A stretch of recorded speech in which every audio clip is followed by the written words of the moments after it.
It's going live. And we're live. Good evening, everybody, and welcome to Nick's Sunday night quiz. I hope you're all well tonight and ready to do game or battle with all the other teams that take part in tonight's quiz. As usual, we have 6 rounds of very tricky testing trivia tonight to keep you on your toes. I thought it'd been getting a bit too easy recently, so I thought I'd make it a bit more complicated or difficult, but maybe I haven't. Maybe it's still as easy as it ever was. God knows what I'm drinking tonight. It's some Brewdog lager of some description. I wouldn't say it's the tastiest beer in the world, but never mind. I've had worse, not much, but it was cheap. That was the answer. But hey, what the hell? Right, you'll notice I have my Flamingo shirt on tonight. And we have just had Kevin Keenan and the Roach Club of Rugby have just joined us. So I think they were in 3rd place last week. Only half a point behind 2 other teams, PRS and Split the Difference, who were in the winning spot last Sunday night. So half a point sorted out the top 3 teams last week. Equal top poster. Good evening to Neil and Tracy, collectively known as Squeaky Pop. So good evening to you too. I hope all is well with you and the family, and you're all ready to do tonight's quiz. So we'll see how we go. Hasn't it been a lovely day today? The sun is just beginning to set. I say it's still quite light outside actually. But never mind. I decided I wouldn't have an outside broadcast tonight. Because it might go a little bit chilly. It's not been the warmest, but it's been quite nice this afternoon, hasn't it? So, evening, Chris. Chris has just joined us. Chris Meads from, of course, Split the Difference, who were joint winners last week. So let's hear how they're fared. We've just had Johnny Callahan join us. Good evening, Johnny. Hope all is well with you. They're signing in as Ice Baby. So nice to see you, Johnny. Hope all is well. Vanessa's just signed in. Good evening, Vanessa. Hope all is well from Burton-on-Trent. Great brewing tradition, Burton, and let's see how you fare tonight. Now you're getting used to my quizzes. It's not quite straightforward when you do it for the first few times, but once you get used to the connections round and the initial letter links round and the rhyming pairs round, you have a good idea from there. Right, we just had Don Quixote join us. Victor's just signed in from Brownsover. I expect he's got some of the rest of the team. We'll be joining him from London and elsewhere if we're lucky. Michelle's just joined us from Crick, so good evening, Michelle, Charlie, and James. Hope all is well with you and the family. And one of the Crick teams ready to do battle, I'm sure, especially against the other Crick team. So we'll see how they fare tonight. Robin is just saying the sun is setting. Well, yes, it's gone beyond a big cloud as we speak from my position in rugby, but never mind. The sun is setting. That's great because it's been all soft and lovely for most of the day. Well, fair enough. Great White has just joined us from Toronto. So good evening to Toronto, the other side of the pond. Hope all is well with you. And they've been joined by their friend, brother-in-law from Chepstow. So we've got Chepstow and Toronto have joined us tonight. Mike Yates has just signed in. Evening, Mike. Hope all is well with you. And let's see how you fare tonight. I'm sure beginning to get the hang of all this, so I'm sure it's becoming easier each week for you, Mike. And you'll see how devious questions I normally have. Hillary's just joined us. Hillary Lower from the Famous Five. So I trust the whole of the Famous Five team have joined us now. And Martin Yates has just joined us from Dunchurch. So good evening to Martin and Tina. Hope all is well with you and you've enjoyed the beautiful weather. I expect you've been sat in your garden, or have you been out today, Martin, fishing? I don't know.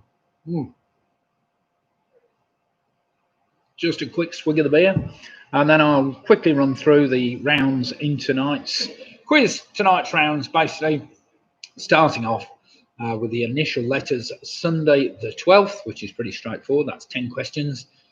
Each one starts with the letter that I've given you, Sunday. It spells out Sunday the 12th. Round number 2 is a trivia trail. We all like trivia trails. The last letter of the first answer is the first letter of the next answer, and so on until we get to number 10, where the last letter of number 10 is the first letter of number 1. So that's a trivia trail. Round number 3 is a connections round, whereby I ask 9 general knowledge questions, and question number 10 asks for a connection between the previous 9 answers. Round number 4, is an initial letter link. Again, I give you 9 general knowledge questions. You take the initial letters of those 9 answers, you rearrange them to spell out the answer to number 10, which I give you. So who else have we got signing in? So Trisha just signed in. So we've got the Ridgeways from Welton checking in. No Anthony tonight. Oh, dear, dear, dear. Never mind, Trish. You don't need Anthony. Yeah, be fine. Where's Anthony off to tonight? Has he disappeared somewhere or back off around the world? They let him out the country again. That'll be interesting tonight. So we've got the Ridgeways from Welton have just signed in. Excellent. Is the pub open at Welton? We did go past the other day, and I was hoping it might be back open so we can pop in for a swift one in the garden there. Very nice. Enough of that. Round number 5, as we've had before, is a rhyming pairs round. 2 sets of 5 rhyming answers. So 2 sets of 5 rhyming answers.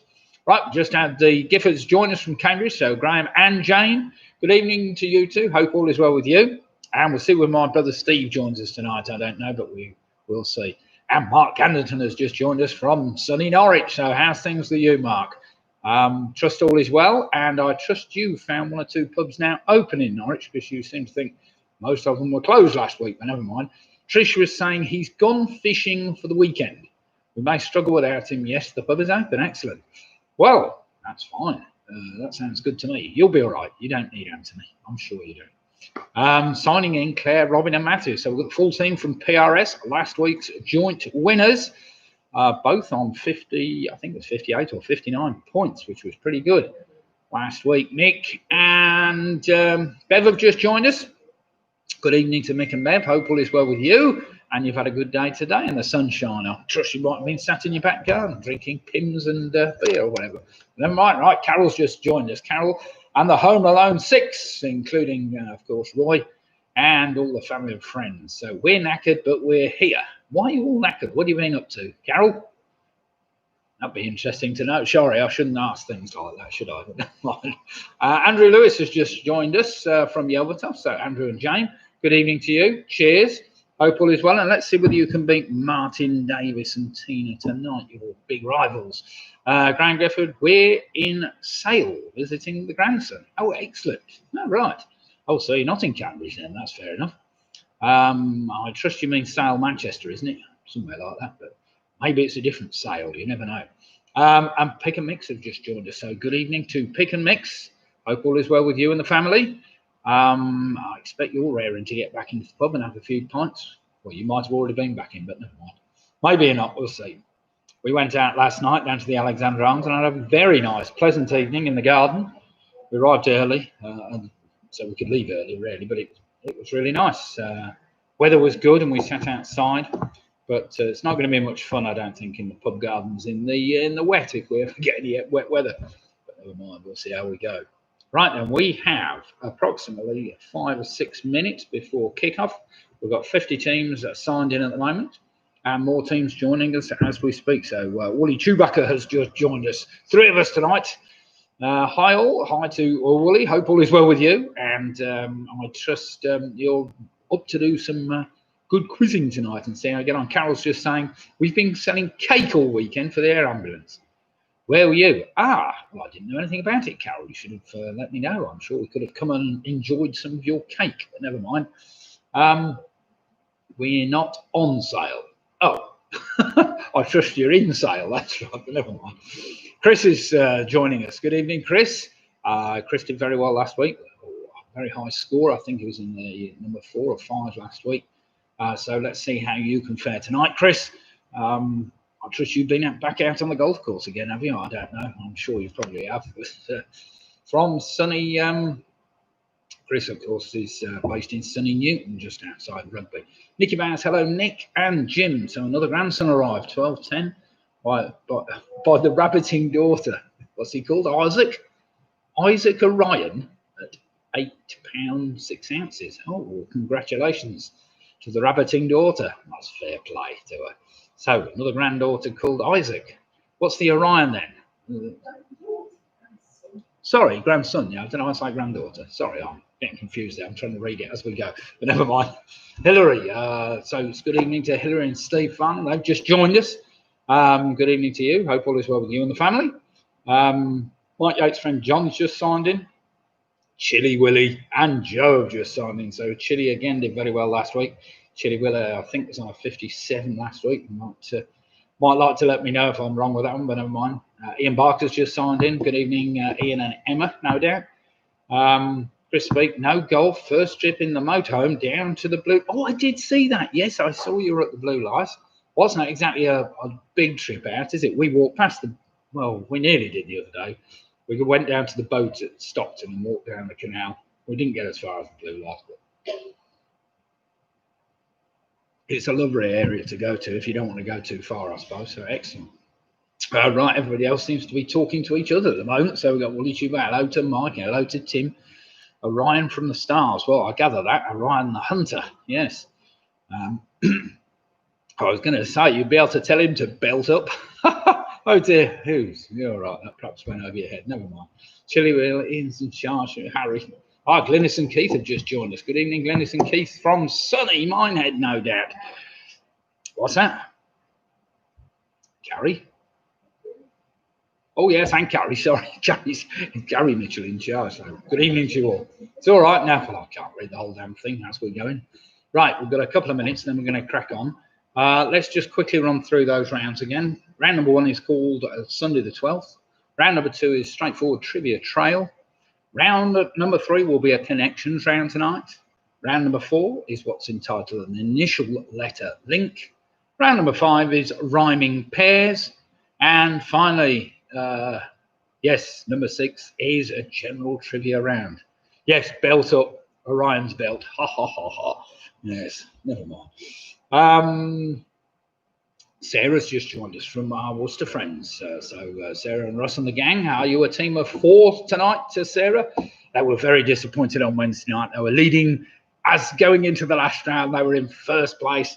And apparently Sarah was saying she was jumping up and down, ready to profess winning the round. And then I think they blew it on the last round by only scoring a 5 or a 6 or something. Equally as dismal on the last round. Oh dear, oh dear. What a shame, what a shame. But never mind, there's always a chance. There's always a chance tonight, isn't there? Just her iPad. That's fair enough. Yeah. Right, 3 minutes to go. And we shall crack on. Lisa Lasky has just signed in from California. So good evening to California. How is the weather out in California? I trust it's warm and sunny. And things all right with thee? I trust they are. I don't know what the situation is with the dreaded virus out in California. It's not particularly spectacular. Most states in America, they've had trouble in certainly in Florida and Texas, but I don't know how California fares as far as the virus. I don't know whether it's taking much hold over there. You might let us know. That'd be interesting to know. It seems to be on the wane here, thankfully, but we will see. Right then, we now have 63 teams currently signed on. Ian Barker's put California a place I wouldn't mind being now, maybe one day. I'm sure you'll get there, Ian. You want to travel the world, don't you? You'll get there. First of all, you've got to take that pilot's license and become a pilot, and then you might be able to get around the world at your will, but never mind. Oh, dear God. Right then, 65 teams now logged on, so we're getting there slowly but surely. A couple of minutes, and then we'll get going with the quiz. I've already been through, I think, for the 6 rounds, which is pretty straightforward. Not exactly the easiest quiz tonight. I've tried to make it just that little bit more testing, but it's not that hard. I'm sure you'll all enjoy. And if we don't have somebody score at least 55 out of 60 tonight, I'll be very surprised. But we'll see what the winning score is tonight. So, I hope you've all got your beer ready, your snacks ready, your cocktails ready, your coffee ready, if you're drinking coffee, of course. My daughter's just leaping up to get me in my next beer just before we start that one in the tin there. That's fine. Oh, the bottle. No, I'll have the bottle. That's fine. We'll start with the bottle.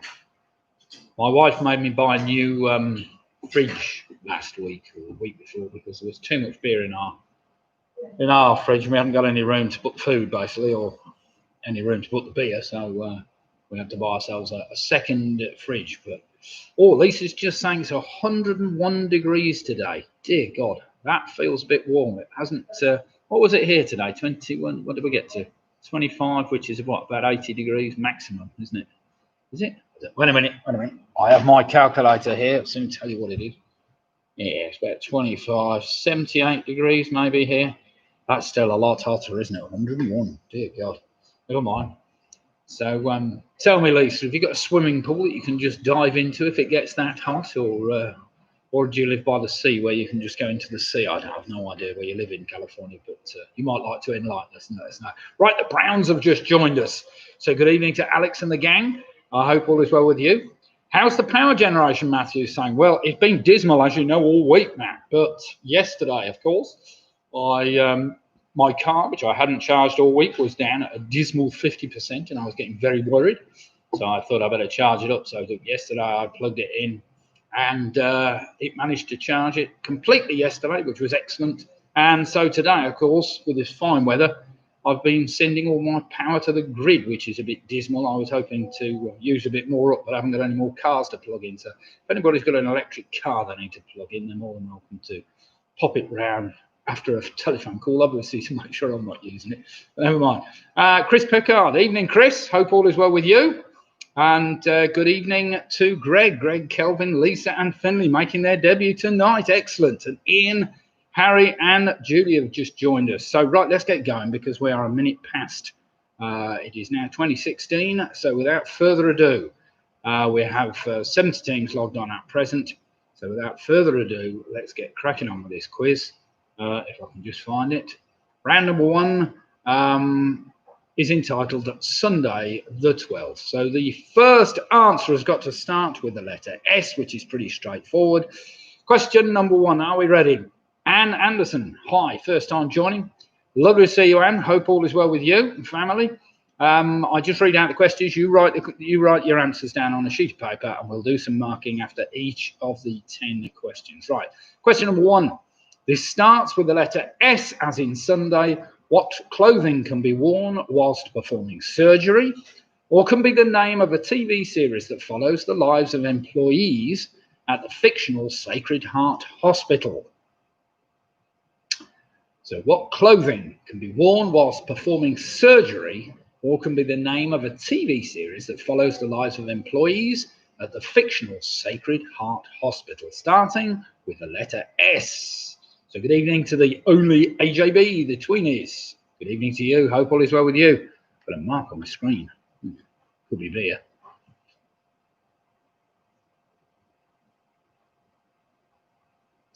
Right, for those that haven't done the quiz before, you might like to write down Sunday the 12th on the left-hand side of the page. Question number one starts with the letter S. Question number two starts with the letter U, as in Sunday. Question number two, listen carefully. Which everyday items are sometimes called Gamps, that's G-A-M-P-S, after the character Mrs. Gamp in Charles Dickens' novel Martin Chuzzlewit? Good evening, Diane and Alex. Pinky and Perky are running late. What a great show Pinky and Perky really was, wasn't it? That was 1957, you know, just in case you want to know. Pinky and Perky was first broadcast in 1957. I only know that because it's the year of my birth. Question number two, which everyday items are sometimes called Gamps after the character Mrs. Gamp in Charles Dickens' novel Martin Chuzzlewit? Remember, that's got to start with the letter U. U as in Sunday. Right, question number three. This has to start with the letter N as in Sunday. S-U-N for question number three. The Côte d'Azur lies between Saint-Tropez and which other major French city? So the Côte d'Azur lies between Saint-Tropez and which other major French city?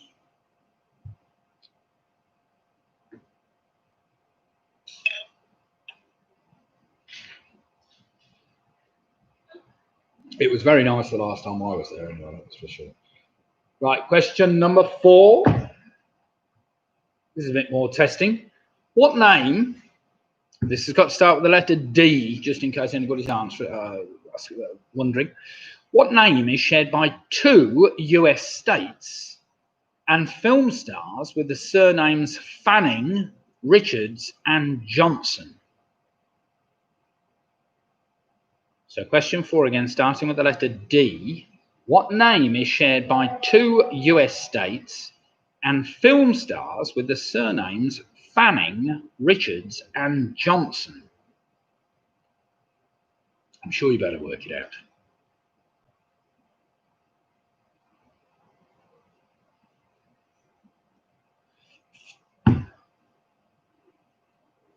What's that? Oh, is she? Oh, I didn't know. Which one? Fanning. The second one, Richard. Question number 5. This starts with the letter A. Letter A. Born in Frankfurt in 1929, who was the author of The Diary of a Young Girl? So question number 5 again. Born in Frankfurt in 1929, who was the author of The Diary of a Young Girl?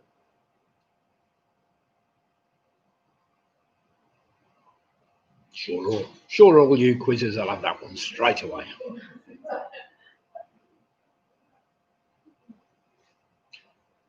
Question number 6 is a bit of history. Don't put much history in. It's not my strongest suit, but never mind. Question number 6. Which battle of 1781 saw the surrender of British troops after a siege of 3 weeks by American and French troops? The surrender effectively ended the American Revolution. It's a one-word answer starting with the letter Y. It's an advantage if you live in California, of course. So which battle of 1781 saw the surrender of British troops after a siege of 3 weeks by American and French troops? I should have put forces. The surrender effectively ended the American Revolution.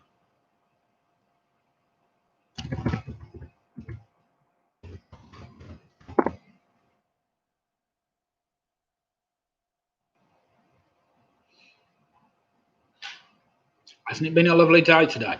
It makes such a difference when the sun shines. We've had 2 decent days, but last week was so dismal, wasn't it? Wednesday, Thursday. When was it raining? Tuesday, Wednesday, Thursday. Friday was kind of okay. We got out for a bit. Question number 7 is a bit tricky. This has got to start with the number 1. It's a 2-digit number I'm after. Starts with the number 1. It's a 2-digit number. What is the number of a major A road linking Newark-on-Trent to King's Lynn? It stretches for a distance of 62 miles across the flat fen landscapes of southern Lincolnshire and western Norfolk. You might need them for this one, Lisa. California joined by family in UK. We are now team UK USA. Yep, we got number 6. Well, will you get number 7? Starts with the number 1, but it's a 2-digit answer I'm after. So what is the number of a major A road linking Newark-on-Trent to King's Lynn? It stretches for a distance of 62 miles, travelling across the flat fen landscapes of south Lincolnshire and western Norfolk. Question number 8 is also a 2-digit number. As it's Sunday the 12th, this starts with the number 2. Again, a 2-digit number. How is the binary number 10111 represented as a decimal number? It was a friend of mine showed me how to work this out some 6 months, 9 months ago, and I always used to really struggle on these, but they're so easy if you know how to work them out. So how is the binary number 10111 represented as a decimal number? Not so easy if you're trying to do it in your head, I have to say, but never mind.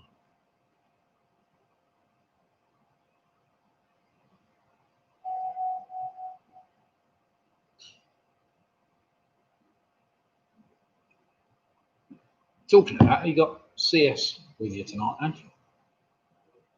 Oh dear, you need him for binary numbers. No, Ken might be able to work it out.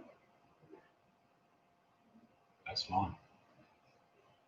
It helps having a maths teacher. Sorry, my wife's got a maths teacher in her team, so hopefully you can work that one out. Question number 9. Listen carefully. It's a 2-word answer. Starting, obviously, his first name starts with the letter T. It's a 2-word answer I'm after, though. Considered one of the most important British artists of the 18th century, who painted The Blue Boy in 1770? It's a 2-word answer starting with the letter T. That's not an easy one, but you'll have all heard of him. So, considered one of the most important British artists of the 18th century, who painted The Blue Boy in 1770? And it's a 2-word answer. Now, stop swearing. I did say it was going to be a bit tougher than the other week, but never mind.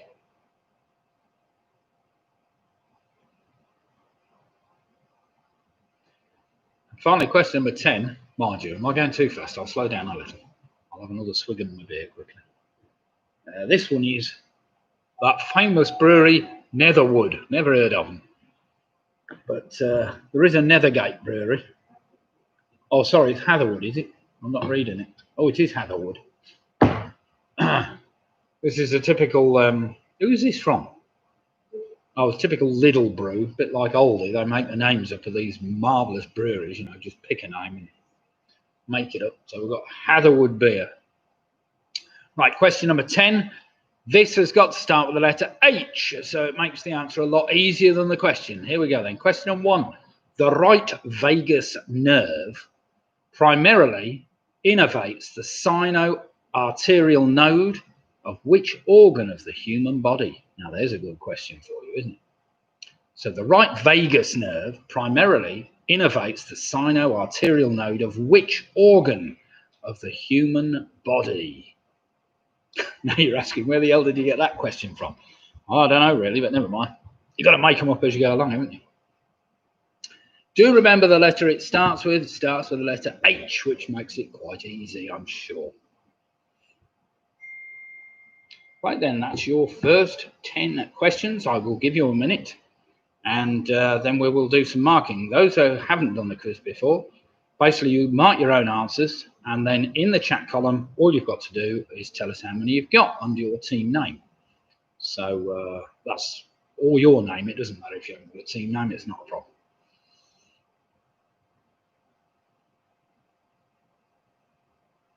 So all your answers should spell out, the first letters of all your answers should spell out Sunday the 12th. Sunday the 12th. Should be 10 possible answers. As one or two teams joined us late, obviously catching up, all the answers, all the questions are down in the chat column on the right-hand side.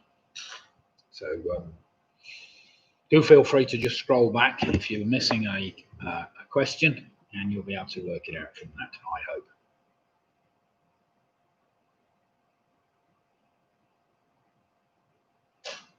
Right then, let's go through some answers. Question number 1, what clothing can be worn whilst performing surgery? They're known as scrubs. Scrubs, which is also the TV series I was after. Number 2, starting with the letter U, sometimes called a gamp, after a character, Mrs. Gamp. They are umbrellas. Umbrellas. Number 3, the Côte d'Azur lies between Saint-Tropez and Nice, of course. Nice. Number 4, what name is shared by 2 US states? Well, there's North and South Dakota, and it's the surnames Dakota Fanning, Richards, and Johnson. So Dakota was what I was after. That wasn't easy. Well, it might have been. 5, born in Frankfurt. It was The Diary of a Young Girl was written by Anne Frank, of course. Number 6, the battle that I was after was the Battle of Yorktown, the last effective battle of the American Revolution. Number 7, it's the A17 that runs between Newark-on-Trent and King's Lynn. Number 8, how is the binary number 10111 represented as a decimal number? That's 23. The painting The Blue Boy was by one of Britain's best 18th century artists, apparently, called Thomas Gainsborough. Thomas Gainsborough, well done if you worked that one out.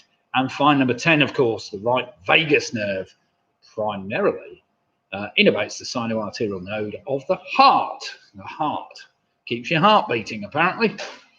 Right, there we have it. There are your 10 answers. So if you'd like to put some scores up in the chat column, we'll see how you've all fared after the first round. So we've got the Rugby Rotary Club started off with a very respectable 9 points. Martin Davies on 8 points.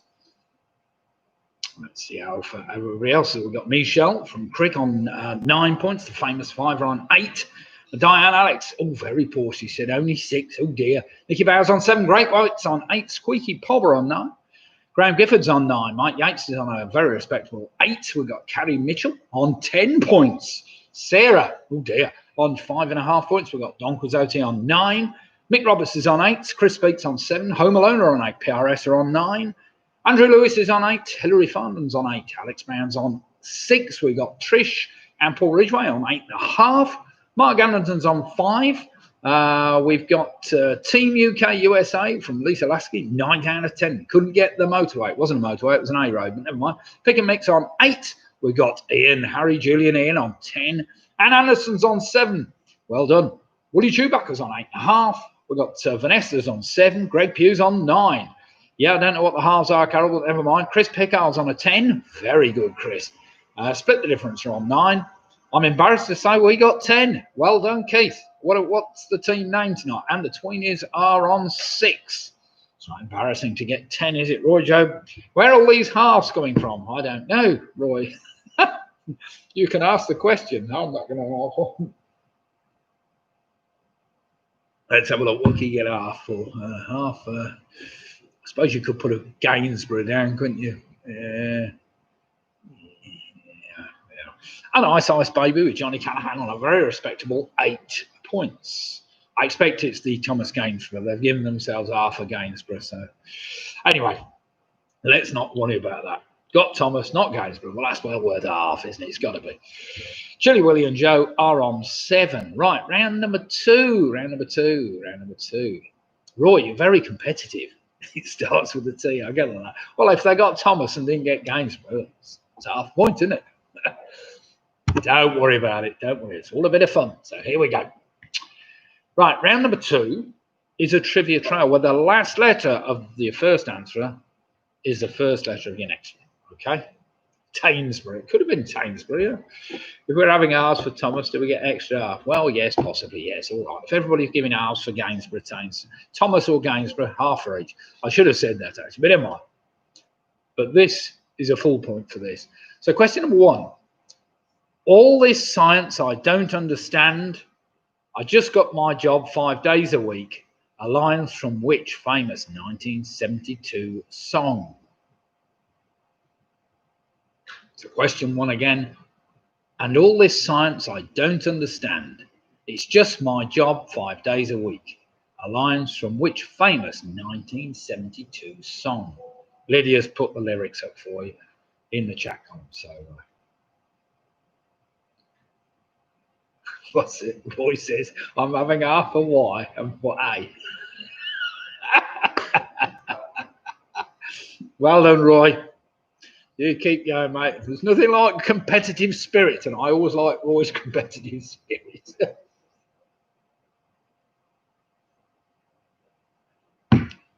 Question number 2. Listen carefully. The 1993 film, The Piano, with a soundtrack written by the English composer Michael Nyman, is set in which Commonwealth country? Again, a 2-word answer. Sorry, number 1 was a 2-word answer I'm after. And number 2 is a 2-word answer. Trish.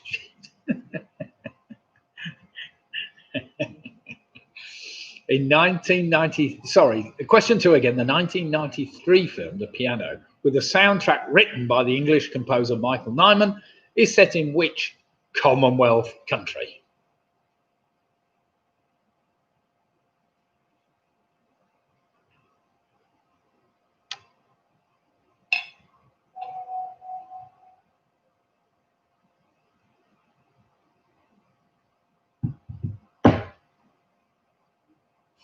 Right, that's a 2-word answer, which leads on to question number 3, not a difficult one. Come on, Roy, you'll get this one. What is a traditional pub team game that up until 1935 had a target made from a solid block of elm? So what is a traditional pub team game that up until 1935 had a target made from a solid block of elm? Now, do remember to take the last letter of the previous answer, and it's the first letter of answer number 3.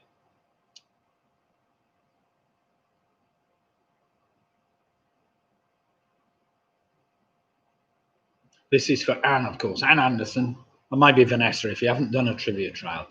So with that pub game, take the last letter of that answer, and it's the first letter of number 4, which is a bit tricky. In the world of horology, what one word is used to describe a long hand that registers seconds or fractions of seconds on the perimeter of the dial?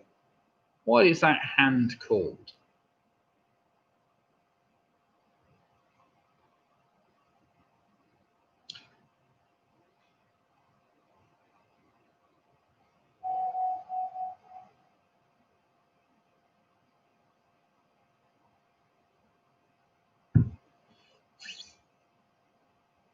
Right, if you've got that, you take the last letter of that one, and it's the first letter of number 5. Listen carefully. Ironically named after the rather menacing rat catcher in German folktale, what code name was given to the evacuation of children from British cities in September 1939? It was a 2-word answer I'm after. Operation something or other. So, ironically named after the rather menacing rat catcher in German folktale, what code name was given to the evacuation of children from British cities in the September of 1939? There's a good one.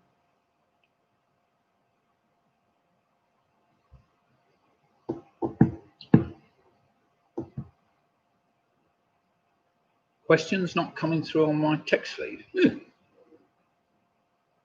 Are you getting anything on your text feed, Wooly? I can't understand why. What's that? You're getting it. I'm getting it.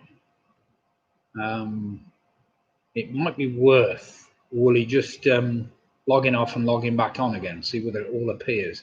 You should be getting.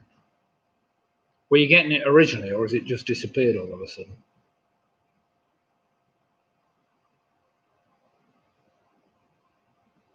You'll have to listen carefully to the questions then. Right, take the last letter of that 2-word answer, and this is number 6. So question number 6. High concentrations of which odorless radioactive noble gas in homes was first discovered by chance in 1985 and is now tested for on a regular basis? That's certainly when they're building new homes. So high concentrations of which odorless radioactive noble gas in homes was first discovered by chance in 1985 and is now tested for on a regular basis? Now, got the last one now, hopefully okay, good. Yeah, on my feed, Willie, we've got, I've got R26, R25, R24 with you going into it. Is number 1 a 2-word answer? Yes, number 1's a 2-word answer, Alex. Number 1 and number 2 are both 2-word answers. Number 5 is a 2-word answer. And now we're on to question number 7. Take the last letter of that noble gas, and it's the first letter of number 7. What is the home of Rupert Bear and his chums? An idyllic English village surrounded by many lush green hills and countryside. It's a 1-word answer. So what is the home of Rupert Bear and his chums? An idyllic English village surrounded by many lush green hills and countryside.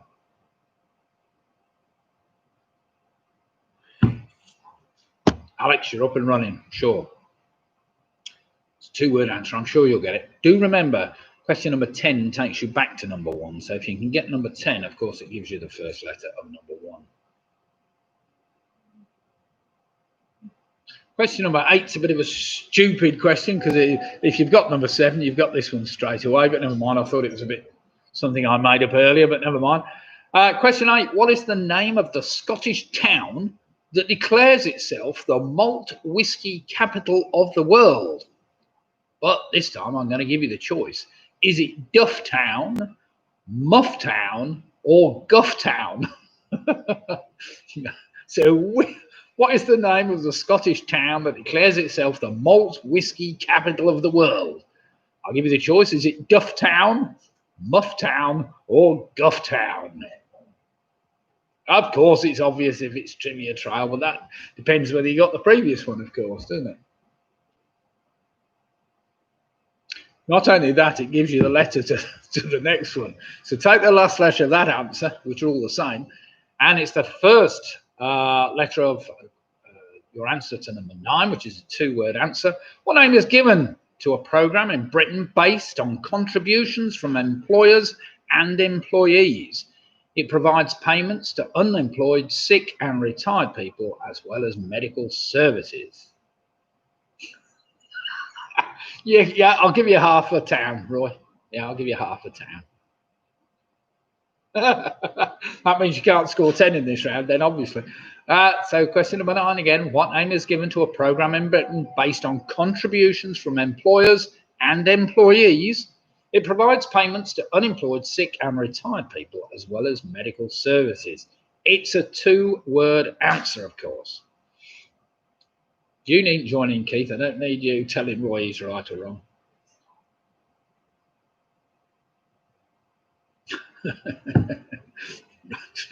Speaking of Rich T being the hero, how did the Arsenal get on earlier? I didn't say. I saw it was 1-1.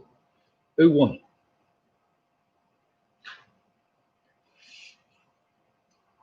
And finally, question number 10. Question number 10 takes you all the way back to number 1. This is a 1-word answer. What is the 1-word name often used in the United States? Good, I'm giving them too many questions tonight. For a type of device that moves people between different floors or levels of a building. So what is the 1-word name often used in the United States for a type of device that moves people between different floors or levels of a building? That's a 1-word answer. And the last letter of that one will give you the first letter of question answer number 1, which was a 2-word answer.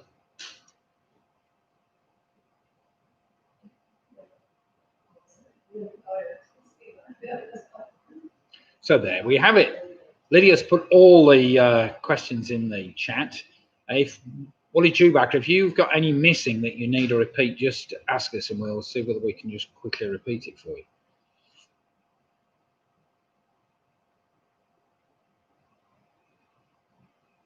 Cool. Lydia.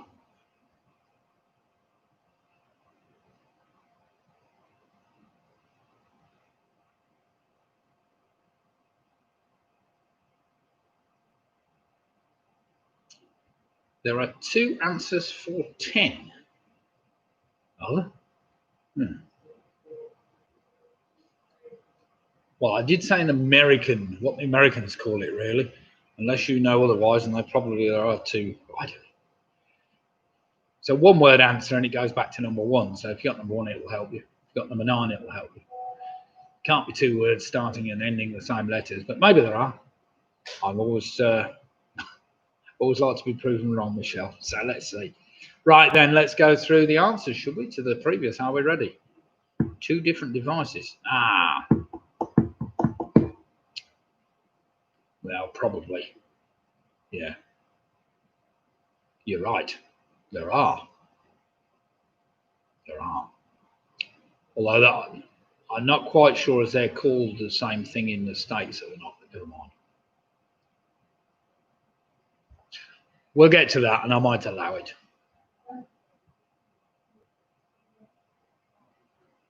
That's all right. It's all right. She's quite right, although it's not Americanism, but there you go. Right then, here we go. Are we ready with the answers to, this is round number 2. Starting all the science I don't understand. It's just my job 5 days a week. They're the lines from the 1972 song by Elton John. It's called Rocket Man. Rocket Man.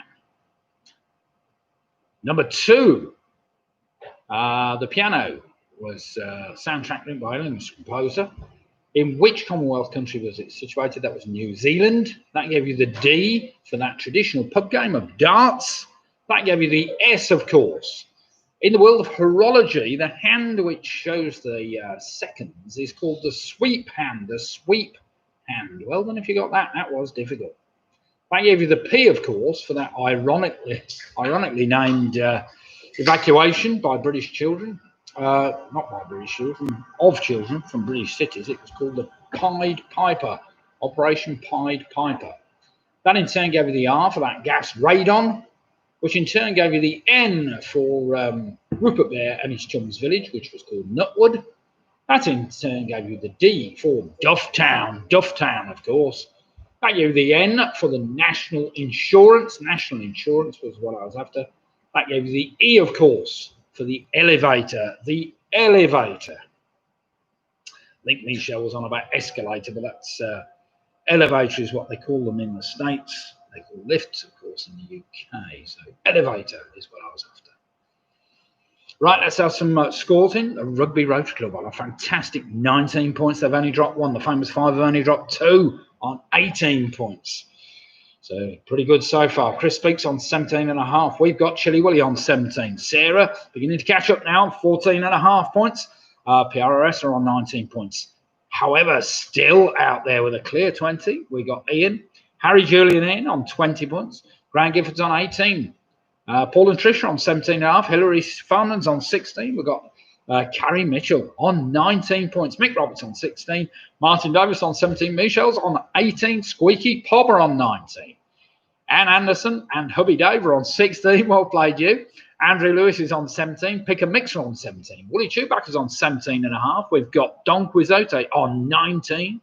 Win at all costs, Keith Abbas with double half points on 20. Mike Yates is on 15.5. Alex Brown is on 15.5. Greg Pugh, very respectable, 17. Along with Johnny Callahan on 17. Split the difference are on 18. Lisa Lasky, Team UK USA, happy on a very respectable 18. Vanessa Hughes, Vanessa's on 15. Diane Alex, 16. Back on track with a 10 out of 10. Well played. Nicky Bowers on 14. We're down 50% in our team. Never mind, 14 is very good. And Chris Pickard dropping a point that round, but still a very respectable 19 points. And Home Alone 6, 18. Well played, you. So 18 points for Carol and the gang. Let's see how we fare with the next round. Now, the next round tonight is a connections round. Connections quite tricky tonight. So we'll see how you fare. Oh, and we've got the Tweenies on a fantastic 12 points. So connections round tonight, basically, we have 9 general knowledge questions. Question 10 asks, what is the connection between the previous 9 answers? It can be a word, it can be a number, it can be a place, it can be a thing. It can be anything, basically. But there is a connection between the previous answers. So then, are we ready? Question number 1. All you literary fans, this is probably for people like Mick Roberts, will know this one straight away, and Robin Miller. Here we go then. Question number 1. Thought to be situated east of Japan and south of the Aleutians, what is a flying island described in the 1726 book Gulliver's Travels by Jonathan Swift? Third of our team's just gone. Oh dear. What are you down to? 2 now then? Or the 6 and down to 4. That's a bit of a blow, Wooly. Never mind. So question 1, thought to be situated east of Japan and south of the Aleutians. What is a flying island described in the 1726 book Gulliver's Travels by Jonathan Swift? Do remember we're looking for a connection, of course. So take that answer, write it down and look for a connection. Question number 2. Well, not all you sports fans will know. Brother Greg will get this one, and Keith, I'm sure. And Roy, in January 2011, after Liverpool paid £35 million for him, Andy Carroll took over from which other former England captain as the most expensive British footballer ever? Oh, Great White's just come in with a 17. There's always a bit of a delay when Great White scores. They're coming across the pond there. Very good score of 17. So question 2 again. In January 2011, after Liverpool paid £38 million for him, Andy Carroll took over from which other former England captain as the most expensive British footballer ever? That's a 2-word answer I'm after.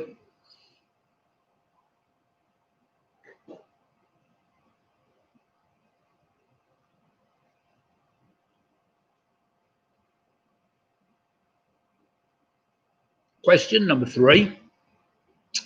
What can be the name of a firearms manufacturing company or the name given to a male horse under the age of 4? Sure, Ken will get that one, a few others. So what can be the name of a firearms manufacturing company or the name given to a male horse under the age of 4?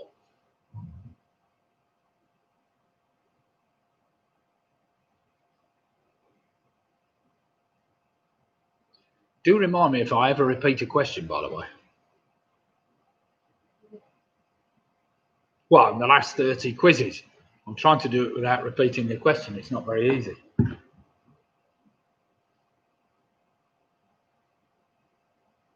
Well, I don't want to keep repeating the same thing, do I?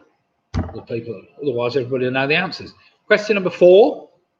What is the 3-word title of a 1967 book by zoologist and ethologist Desmond Morris that looks at humans as a species and compares them to other animals? Very famous book. So what is the 3-word title of the 1967 book by zoologist and ethologist Desmond Morris that looks at humans as a species and compares them to other animals? It's a 3-word title. You'll all have heard of it. Now, do remember that there is a connection between all these answers. I'm just waiting for PRS to tell me they've already got the connection.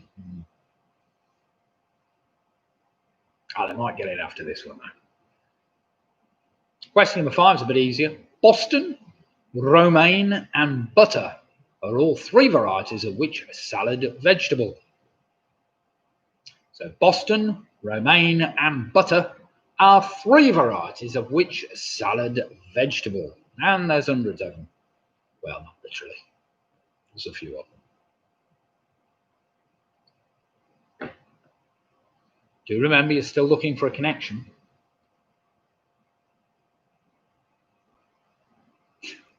So, I don't know whether I'm going to imitate this guy, but never mind.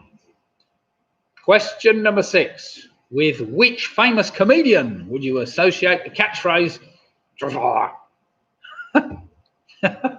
sorry. So with which famous comedian would you associate the catchphrase, just like that, not like that, like that? That's a 2-word answer I'm after. Tell me if it was a really bad impression, surely. I'm sure Robin will. Matthew will. He'll stop doing any impersonations. Though he doesn't like me singing.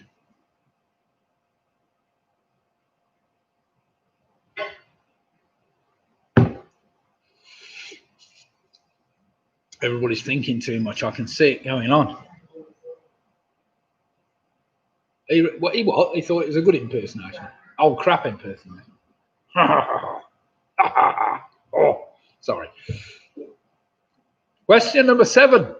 Which paper size is defined as being 420 millimeters by 297 millimeters?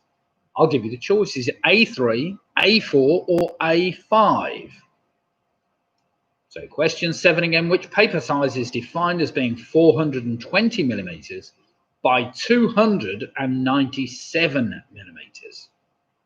I'll give you the choices: A3, A4, or A5. Chris, don't give up your day job.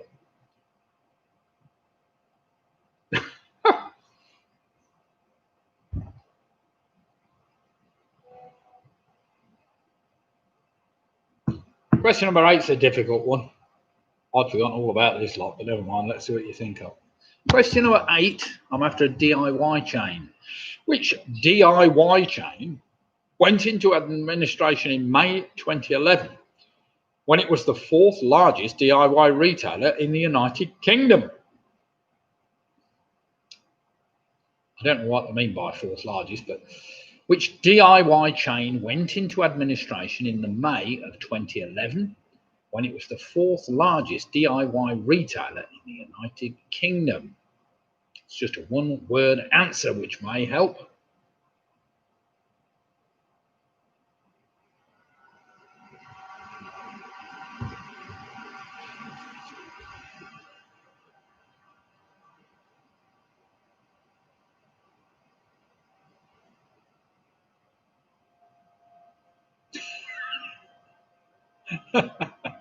How you doing, Ange?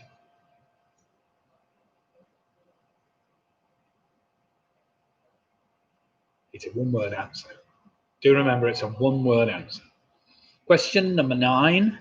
Which great Venetian explorer's last words were, "I did not tell half of what I saw because I knew I would not be believed"? So which great Venetian explorer's last words were, "I did not tell half of what I saw because I knew I would not be believed"? And finally, of course, question number 10 asks, what is the connection between the previous 9 answers? And if I've written 7. And finally, what is the connection between the previous 9 answers? I will give you a minute to try and work that out. It's not an easy one. Where's my phone? What's that?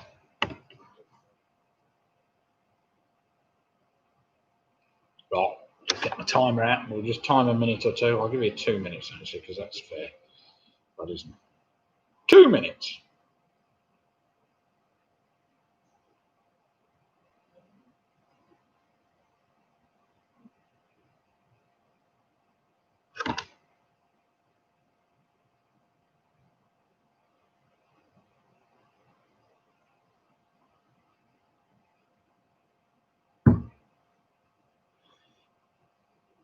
God, dear, still 25 degrees in my lounge. Too blooming hot, but never mind. Oh, Matthew, I know you're always asking me about my electrical performance in my house. Have you managed to get some solar panels on yours yet, or what? You keep asking. Perhaps time you got a few. See how they went. Getting cheaper, you know. Well, there's very little in the way of government grants anymore for the damn things, which is a shame, but there you go.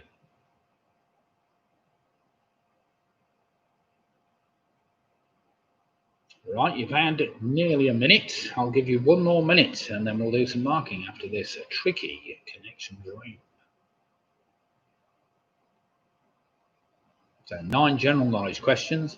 There is a connection for an extra point between the previous 9 answers, something that connects the lot.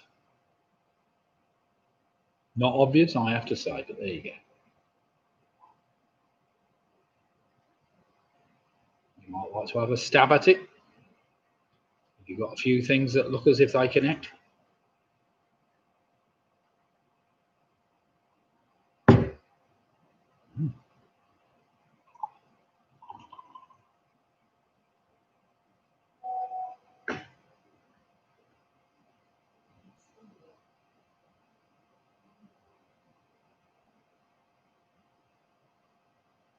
Got a wife moaning at me now. Right then, that is 2 minutes. So here we go. Have a go at the ones you haven't and just have a stab in the dark at the connection if you haven't got it already. So question number 1, that flying island was called La Puta. Well done if you got that. Number 2, of course, was Rio Ferdinand, former England captain. Oh dear. Chat game, via live pool. Got some idiot.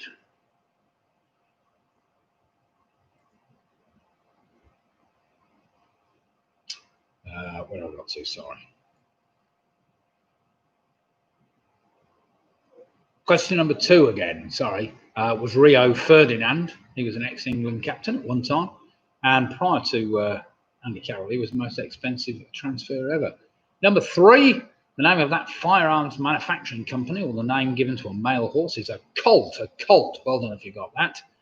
Number 4, that 3-word title for the Desmond Morris book was The Naked Ape. The Naked Ape. Well done if you got that. Number 5, Boston, Romaine and butter are all varieties of lettuce. Number 6, what's the famous comedian used to associate the catchphrase just like that? That was Tommy Cooper. Sorry, the answer to number 1, Kevin, is Laputa. Laputa, the flying island. Number 6, sorry, was Tommy Cooper. Number 7, the paper size I was after, is A3. A3, well done if you got that. Number 8, the DIY chain I was after was Focus, of course. Focus, well done if you got that, because that was tricky. And number 9, the great Venetian explorer, of course, was Marco Polo. And the connection, of course, these are all models of car. They're all models of car. The Mazda Laputa, the Mitsubishi Colt, the Mitsubishi Lettuce, the Daihatsu Naked, the Mini Cooper, the Kia Rio, the Audi A3, the Ford Focus, and the Volkswagen Polo. So well done if you got that. That was a tricky connection. Why on earth would anybody call a car the Naked? And indeed, why would anybody call the car Laputa? I have no idea, but they did. So here we go. We have Michelle's just come in with a very respectable 27 points. That's a great score. Chris Speak on 24.5. Squeaky Pop, however, 29 points. That has got to be a winning score. Martin Davis is on 25. How are we going more in? Mark Anderson's on 16. We've got Anna Anderson and gang on 23. Don Quixote is on 27. The Rugby Rotary Club are on 26. Carrie Mitchell's on 26. We've got Ian, Harry, Julian, Ian on 29 points. That's a great score. Grant Gifford on 27. Got PRS on 29 points. Another great score. Great White on 24. Nicky Bowers on 20. Home Alone on 27. Hilary Farndon's on 21. Trish Ridgway's on 25.5. We've got Mike Yates on 23.5. Sarah from Worcester's on 22.5 points. We've got Andrew Lewis on 23. Johnny Callan and Ice Ice Baby on 24 points. Woody Chewbacca on 25.5 points. We've got Alex Brown on 22.5. Win at all costs, however, on 30 points. Pick and Mix are on, where's Pick and Mix? On 24. The Famous Five are on 26. We have the Twinnies. Well, they're on a queue. I'm not sure what that is. But never mind. Chili Willie and Joe are on 24.5. Vanessa's on 20. Struggled a little bit on that one. On 23, that's Lisa Lasky, Team UK USA. Greg Hughes on 24. The Twinnies are on. Oh, I still haven't got a score. 10, but never mind. What car is called after the Naked Ape? It's the Naked. It's the, which one was called the Naked? The Daihatsu Naked. Don't ask. Look it up. It's quite interesting, that, but never mind. Split the difference on 25. Diane Alex is on 23. Any more scores to come in? So at the moment, we have Win at All Costs on 30. That's a good reason they're on 30, I suppose. And then we've got a couple of teams, 29. We've got Harry, Julian, Ian on 29. PRS are on 29. Don Quixote on 26. It's all pretty close at the top there. Michelle Gibbons on 27 points. So some great scores there.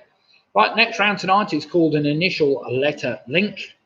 Again, 9 general knowledge questions, where question number 10 asks you to rearrange the letters of the first 9, first letters of your first 9 answers, and it spells out something else, which I'll tell you when we get there. So question number 1, nice easy one to get you going. Question number 1, this is round 4, initial letter link. What is an alloy containing 92.5% by weight of silver, and also the name of the least populated city in Scotland?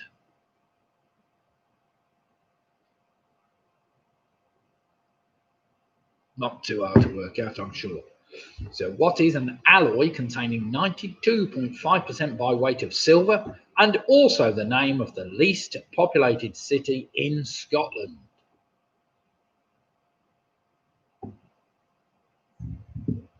There is a Daihatsu Naked, yeah.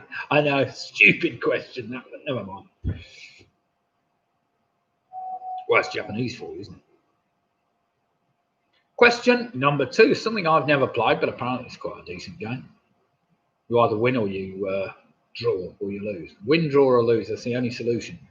In the game Rock, Paper, Scissors, in which each player simultaneously forms one of three shapes with their outstretched hands, I don't know quite what they all are, what hand shape beats scissors?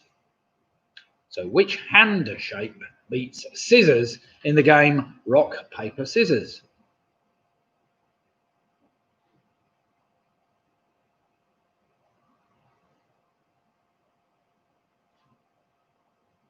Well, you've got a 1 in 2 chance for that one, obviously. Question number 3. Listen carefully. This is an interesting one.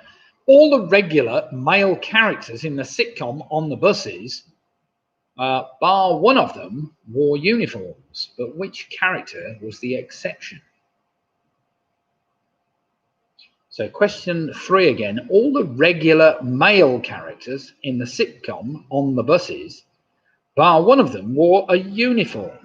But which character was the exception? I just need the character's first name. And it's his character name I'm after.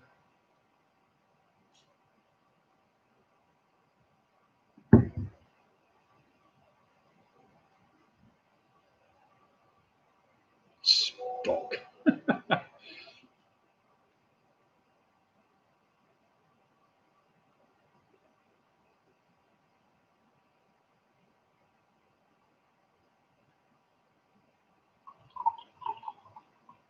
Now remember to take the first letter of those answers. Just write them down to one side or look at them carefully. Question number 4. What is a town in southwestern France in the foothills of the Pyrenees Mountains? Millions visit the Grotto of the Apparitions, where in 1858 the Virgin Mary is said to have appeared to a local person. So question 4 again. What is a town in the southwestern region of France in the foothills of the Pyrenees? Millions visit the Grotto of the Apparitions, where in 1858 the Virgin Mary is said to have appeared to a local. Oh, you put it down twice, Lisa. That's all right.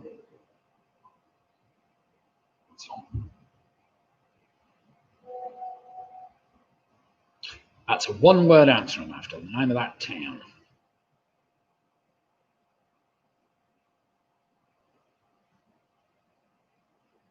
Question number 5, something I remember as a child, especially when I went to the Ridgway's house in Langton Road. Stayed there one Christmas when my mum was in hospital, but never mind. Question number 5. William, Walter and Arthur Lines formed the company Lines Brothers Limited just after World War I. But it was Arthur's son, Richard Lines, who was largely responsible for which model railways system?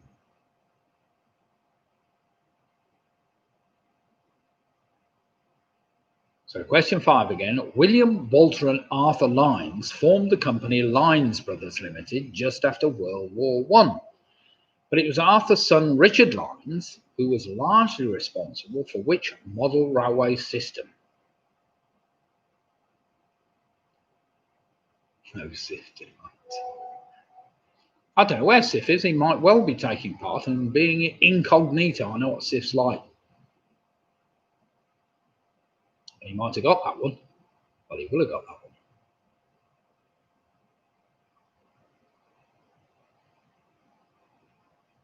There's a clue in that question. Look carefully for the clue.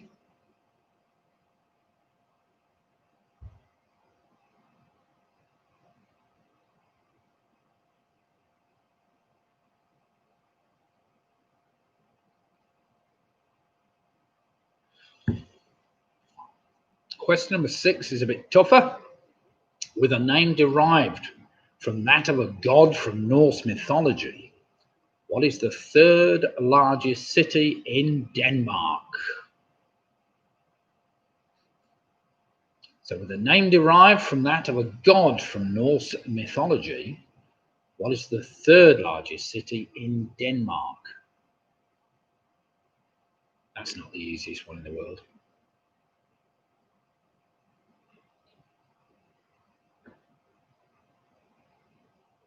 Of course, it might come to you.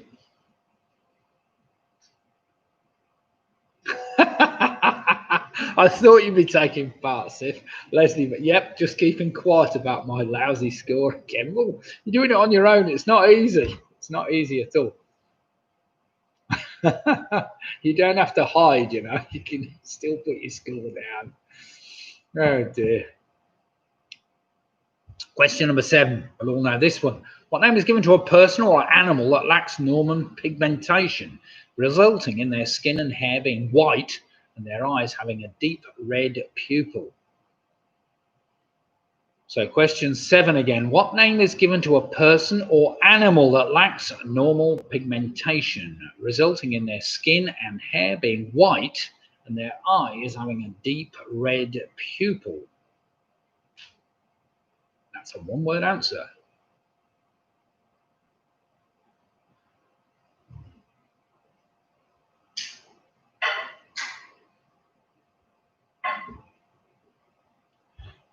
Question number 8.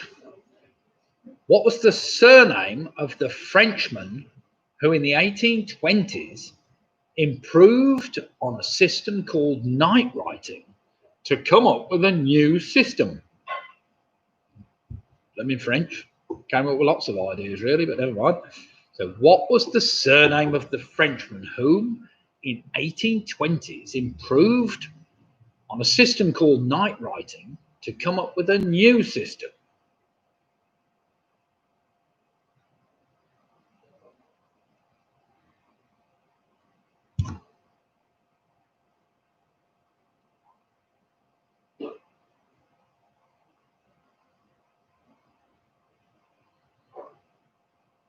Question number 9.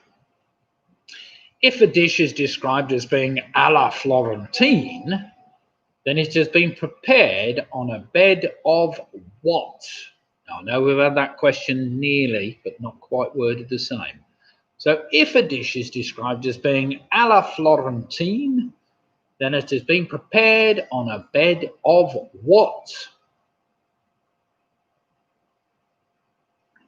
Have you had a hard weekend then, Hilary? Have you sold plenty of cakes, I trust? Sounds good. So what did you raise for the air ambulance then? Or need I ask? You always do very well. Did it get many people out in the village buying your cakes, or was it just you, or was it a team effort around the village? To be fair, we hadn't heard anything about it, but there you go. And finally, question number 10. This may help you all. The first letters of the first 9 answers can be rearranged to spell the name of what type of bird, which is the largest webbed foot bird in the world? So the first letters of the first 9 answers can be rearranged to spell the name of what type of bird, which is the largest webbed foot bird in the world?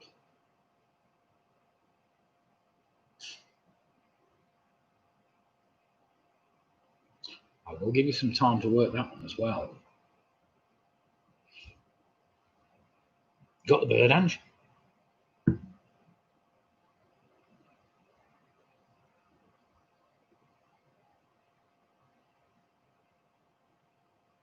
Yeah, I'll give you a couple of minutes on that, because again, you need to work that backwards and see whether you can figure out which ones you've got missing or which ones you haven't gone missing. Right, 4 down, 2 to go. Next round's going to be rhyming pairs, but as I said, I'm going to give you a couple of minutes to work that one out. So I'm going to dive off and go to the loo, or get yourselves some more beer or wine or coffee or whatever. Feel free. Meantime, leave the rest of the team trying to figure out what the hell the answers were for those previous 9 questions, but I'm sure you'll be fine.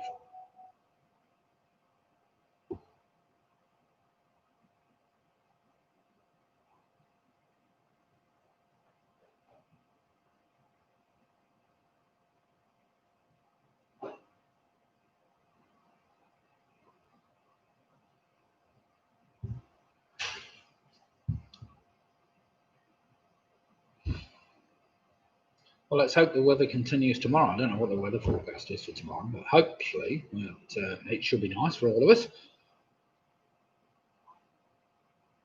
It's been Really very pleasant today. Not too hot, not too cold. Plenty of sunshine. Oh, I had my mother-in-law around this afternoon, sat in the garden. It was the second time she's been out. And she enjoyed it. Third time she's been out. She's enjoyed herself anyway. Sitting out in the garden. Hot next weekend, says Mark. Is that hot in Norwich, or is that hot generally across the... Oh, it's hot here as well, is it? 25 degrees. Any advance on 25 degrees? We're getting nearly into the 30s.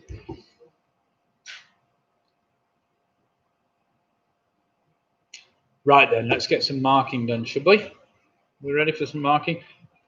Does anybody need a little bit more time? Just put it in the chat column quickly if you are desperate for a bit more time. Otherwise, I'll get on with some marking.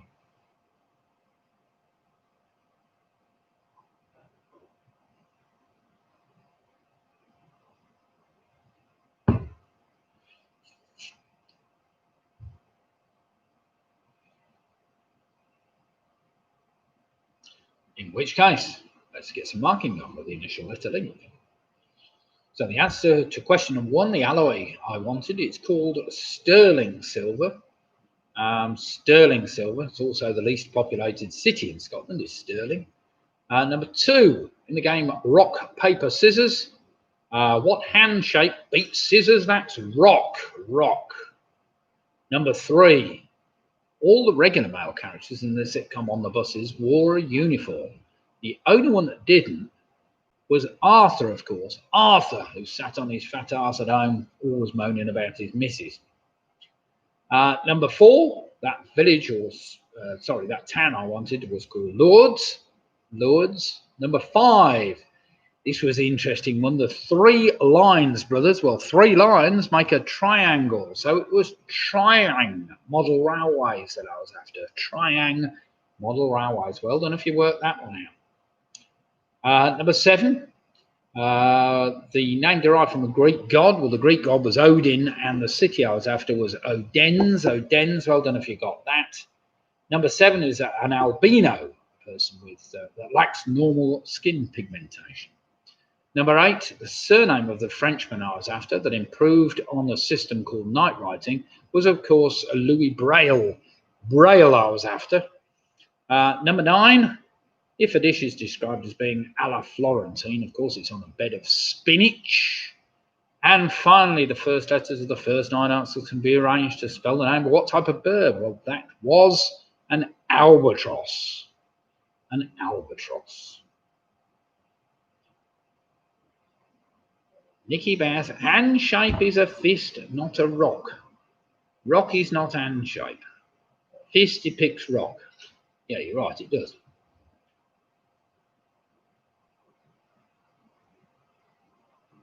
Well, that depicts scissors. That depicts rock. I can't remember what the other one is. Hand, isn't it? Handpad work. Anyway, don't worry about that. Let's crack on. We have Rugby Rotary Club on a fantastic 36 points. They've only dropped 4 so far in the whole quiz. However, Harry, Ian and Julie have only dropped 1 point. So they're on a fantastic 39 points. Well played, you. Chilly Willie and Joe on a fantastic 34.5 points after scoring 10. Carrie Mitchell's on very respectable 36 points for the rest of the game. Mick Roberts on 26. Flamers 5 on 34. Great White are on 33. Graham Gifford's on 34. We've got Home Alone on 35 points, I think.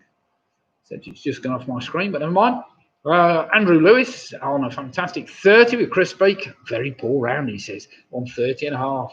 Martin Davis is on 32. Mark Gallenton's on 22. Sarah and the gang from Worcester on 29.5.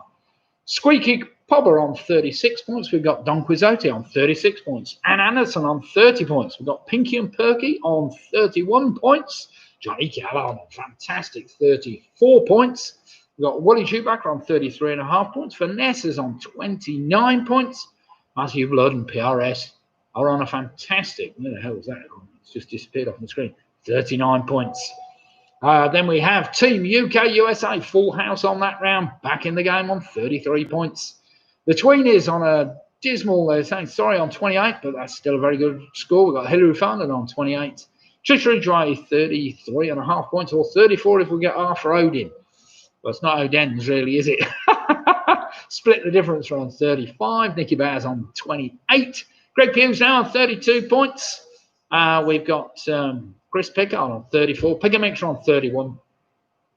We've got Mike Yates on 29.5. Win at all cost. Still haven't dropped a point on 40 points. Alex Brown's on 27.5. Woody Jewbacker's on 31.5 points. And who else have we got? Nice one, Keith. Doing well, Keith. I'm sure. Right. And right, next round tonight is entitled Rhyming Pairs. Rhyming Pairs round. Rhyming Pairs round. We have 10 general knowledge questions. And basically, 5 of the answers rhyme with another 5. Well, nearly. Not exactly perfect rhymes, but they nearly rhyme. So question number 1, pretty straightforward for most of you quizzes. In Greek mythology, when Pandora's box was opened, all of the evils of the world flew out, leaving only what inside? A nice easy one to get you going. In Greek mythology, when Pandora's box was opened, all the evils of the world flew out, leaving only what inside? Should put left inside. And what left inside? That's a one-word answer, of course.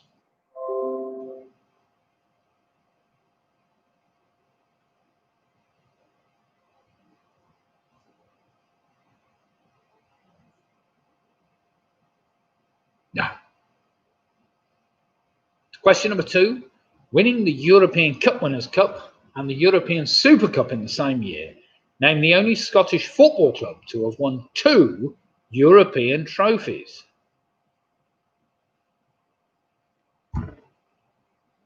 And it wasn't Stenhouse Muir, just in case you're wondering. So winning the European Cup Winners' Cup and the European Super Cup in the same year, name the only Scottish football club to have won 2 European trophies.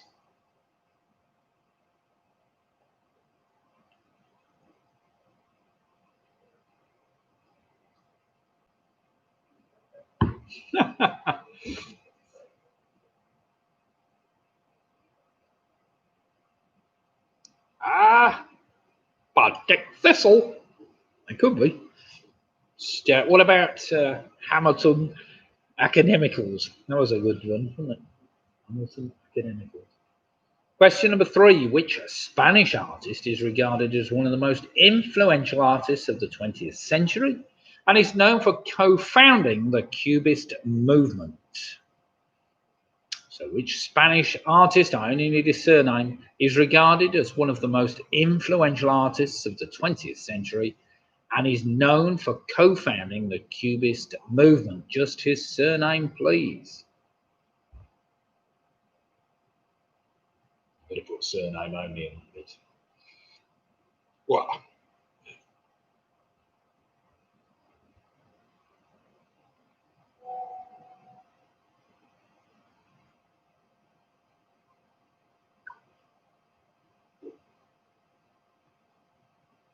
question number 4. The 1984 Oscar-winning film Amadeus tells the story of which famous composer?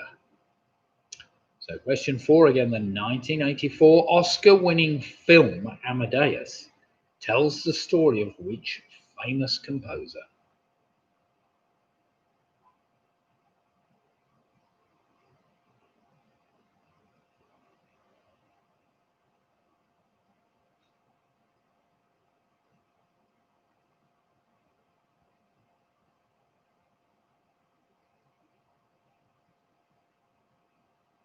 Just a one-word answer I'm after for that one.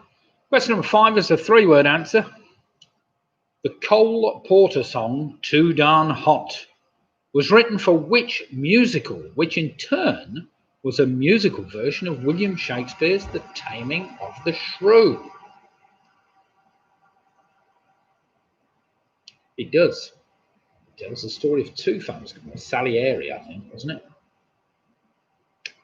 He wasn't happy. Wasn't happy with the young Mozart at all, I don't think.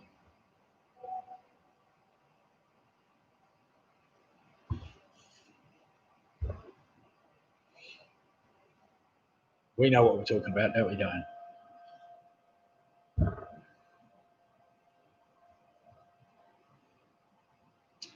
Question number 6 is an interesting one. Question number 6, taking place in real time and appearing to have been filmed as a single continuous shot, which Alfred Hitchcock film was based on the real-life murder of the 14-year-old boy Bobby Franks in 1924 by 2 University of Chicago students.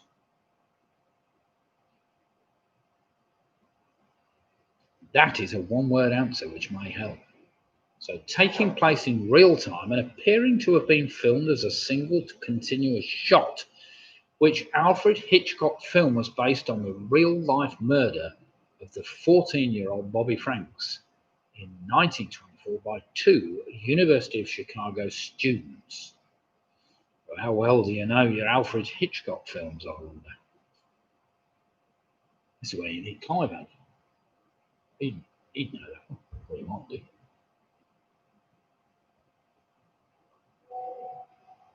Need to get up to one thing away. Question number 7 is a 2-word answer. In the world of bingo, what number might the caller refer to as 2 fat ladies? In the world of bingo, what number might the caller refer to as 2 fat ladies? So you probably can't use that term much longer. Never mind.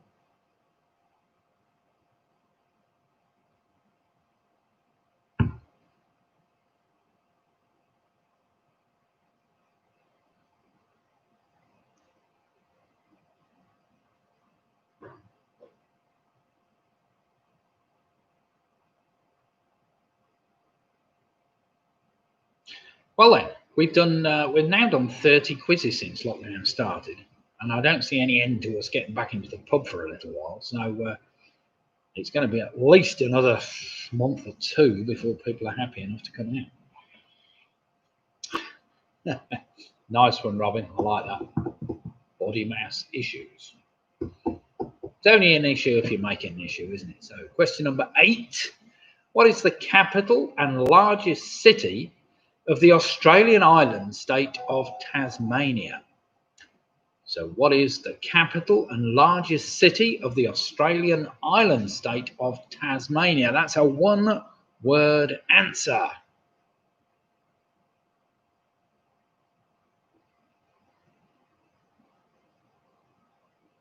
Do remember you're looking for words that rhyme with the previous answer somewhere.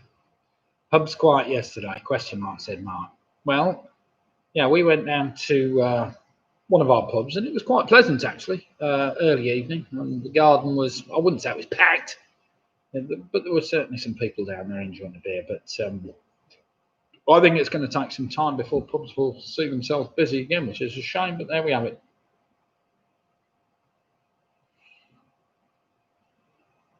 I think people are still frightened to death of actually going out.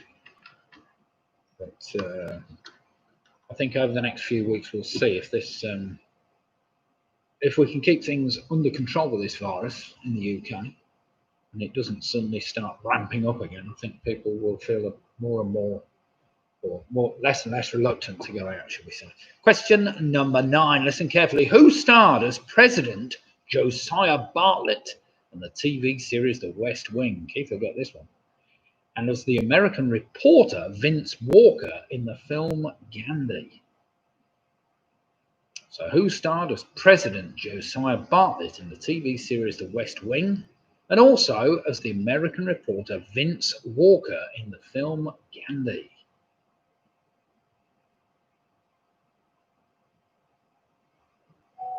I need his stage name, really. Well, not that it matters. Yes, I need his stage name. Otherwise it won't rhyme, will it?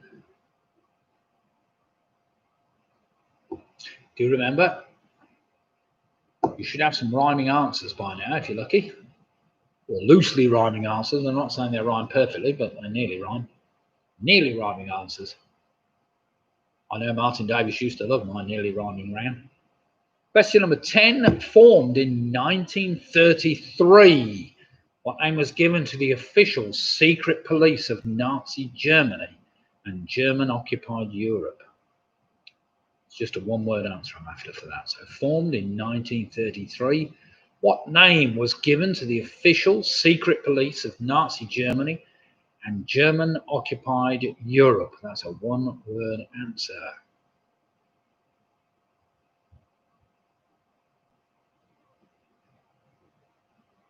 And that nearly rhymes with another answer. Depends how you put the emphasis on it. Right then, you're looking for 5 pairs of rhyming answers. So you've got 3 that rhyme perfectly. It's the others you need to sort out, I suppose.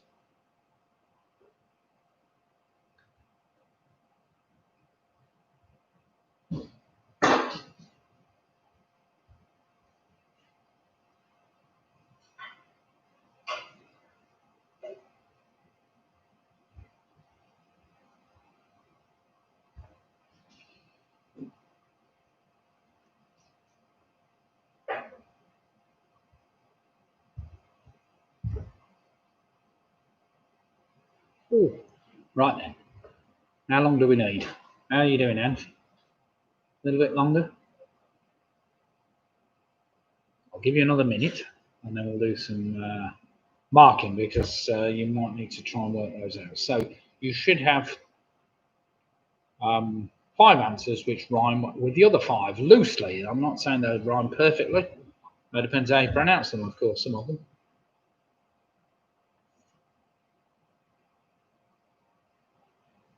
What did Mark? You did ask the question. Pubs quiet yesterday? Question mark. I've just told you about. What were the pubs like in Norwich? Have they all opened up yet, or are still a few closed? Or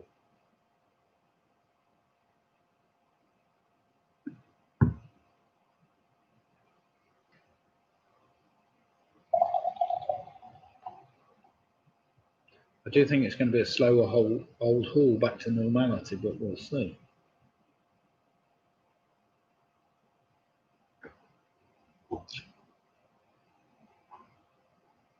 Very busy. Was that all of them or what? I don't know. Sunday night, Saturday night, Friday night. Oh, what's fair play? Town centre.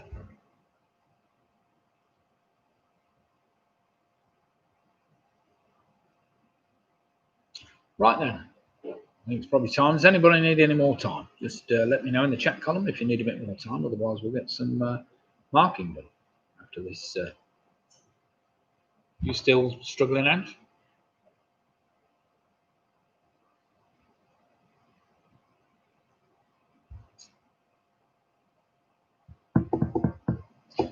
Well, I hope it's keeping all you quiz teams on, not on edge, but what was I going to say? Basically, keeping you all lean and mean and ready to go again when the time comes that you can actually go and take part in a pub quiz or some quiz or other. Because you can soon get out of quizzing if you're not careful and forget all these silly things that you need to remember. So here we go then. Rhyming pairs. Let's have the fat cat unable to open due to cramped inside.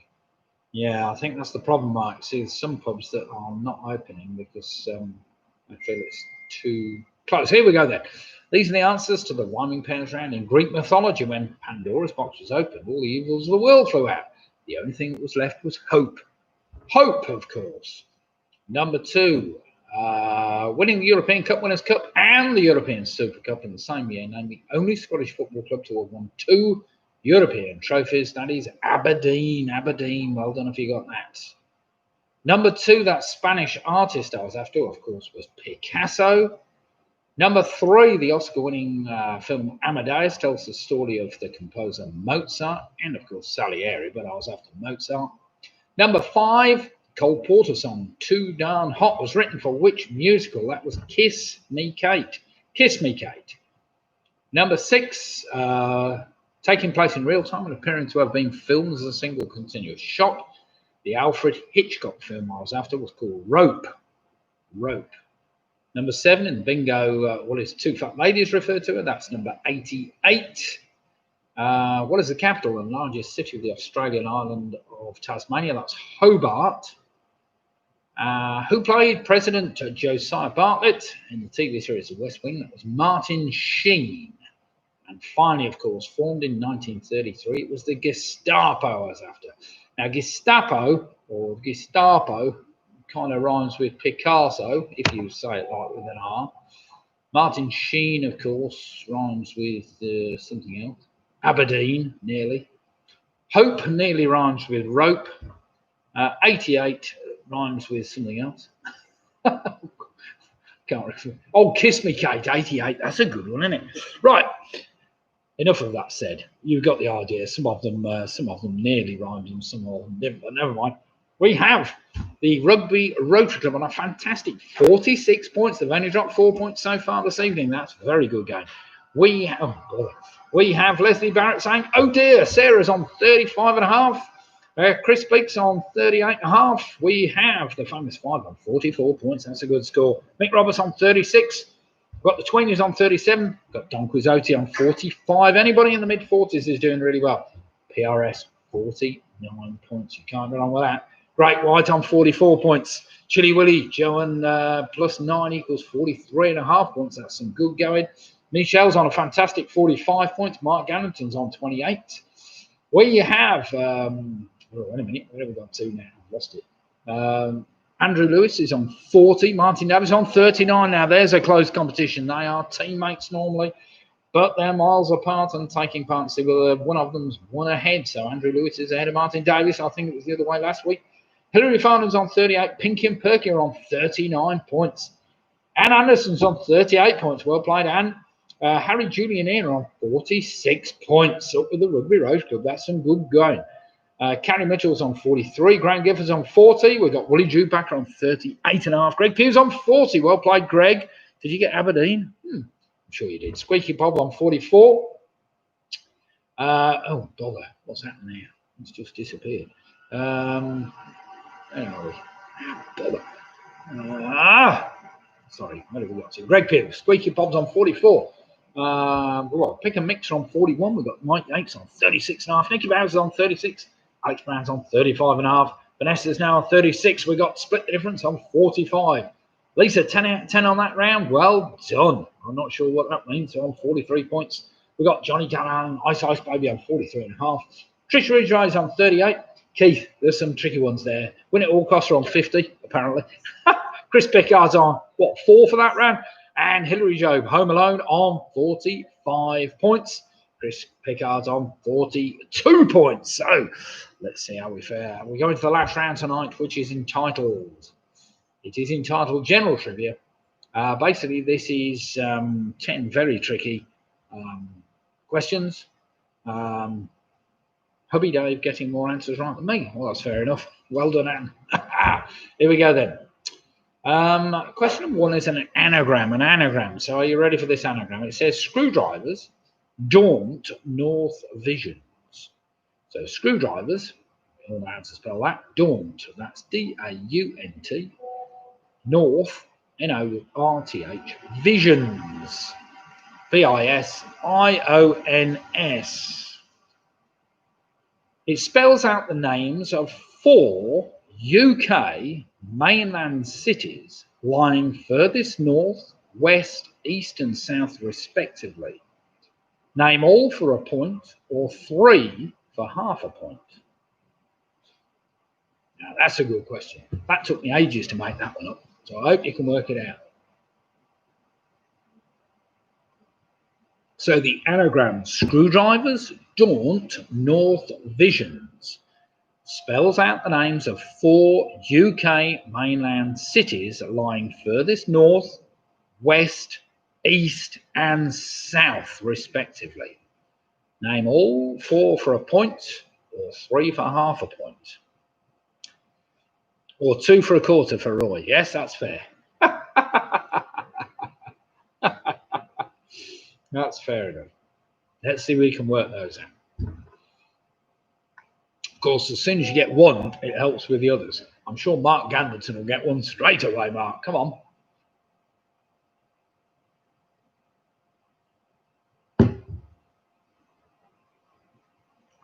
Now, was that not a good question? It took me ages to work that one out.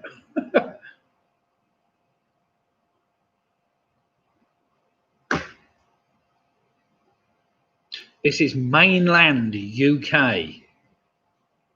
Basically, nothing to do with Ireland in any respect. Mainland UK.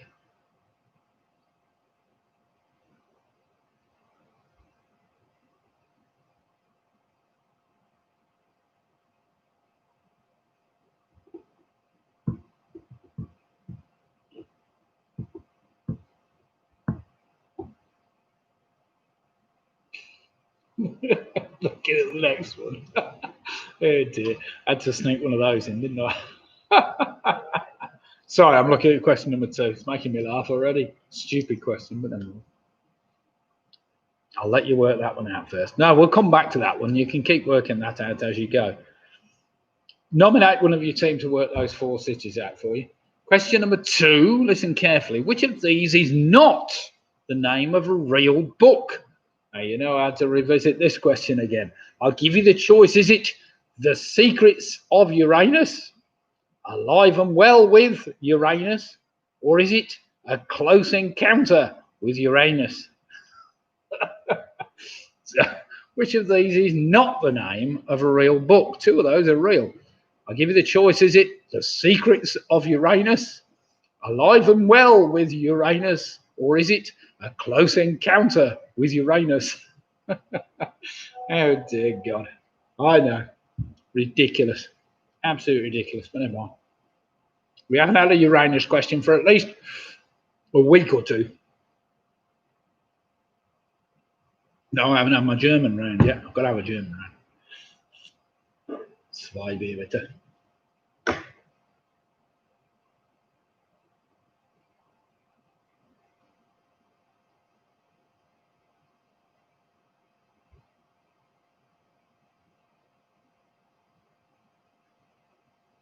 Question number 3 is a bit more quizzical. I'm sure most of you will have heard this. First developed by German physician Franz Joseph Gall in 1796. Phrenology is a pseudoscience involved in the study of what to determine a person's characteristics. Yeah, I was looking at the winds of Uranus. Do you know, I nearly put that down, Chris. as the odd one out. I was looking at winds of Uranus or rings. No, I did look at winds of Uranus when I was trying to come up with something that didn't work. So question 3, first developed by German physician Franz Joseph Gall in 1796, phrenology is a pseudoscience involved in the study of what to determine a person's characteristics. There's a few of these stupid pseudosciences, but never mind.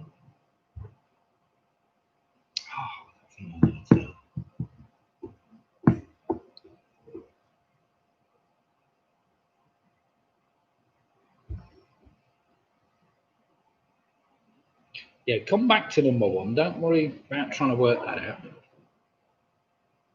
Cross your letters out.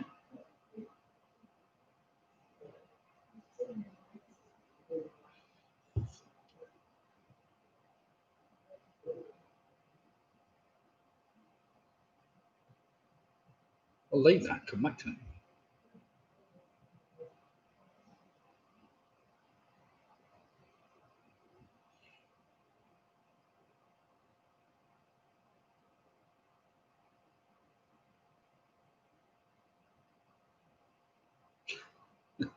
Number 4, stupid as well. Number 4. There we go then. What common medical term was first introduced by the inventor of the kaleidoscope? Again, I'll give you the choice. Was it colour blindness, double vision, or athlete's foot? So what common medical term was first introduced by the inventor of the kaleidoscope? I'll give you the choice. Was it colour blindness, double vision, or athlete's foot? Sick God. Sorry.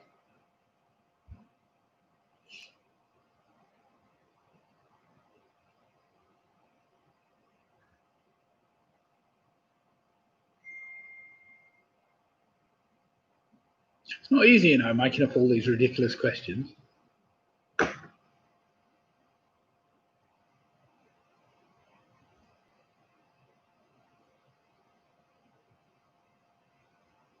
The winds of Uranus make your brain sick. Yeah, I thought of it. Well spotted, Chris. I really had thought of the winds of Uranus, or something to do with the wind of Uranus.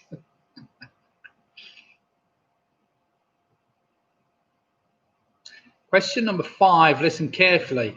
Which is the only American state to have a name made up of just one syllable?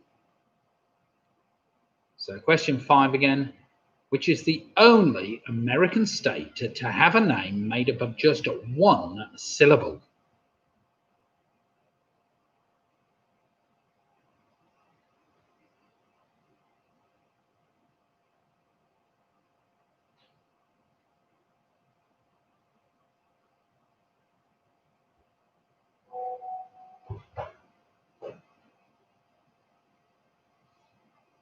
Have you got them all, Andrew? Still struggling?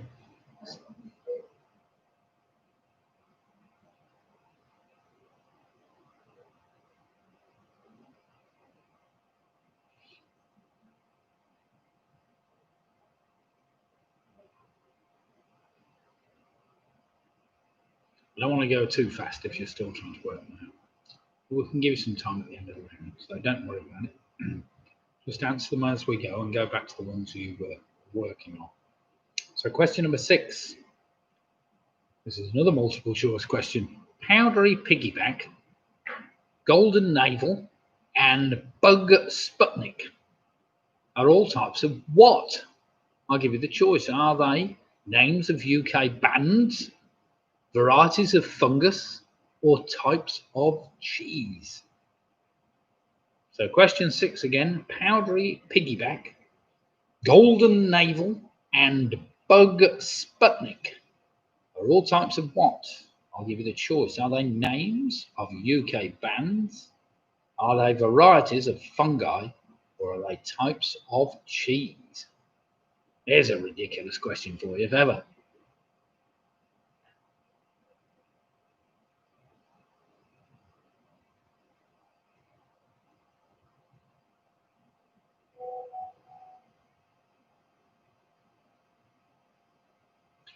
This round is very difficult, I have to say.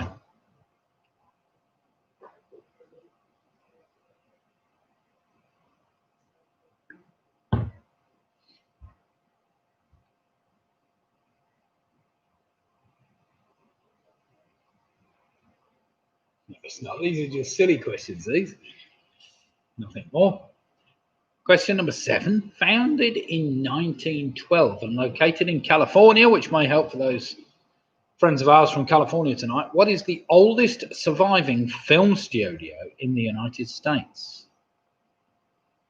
So founded in 1912 and located in California. What is the oldest surviving film studio in the United States?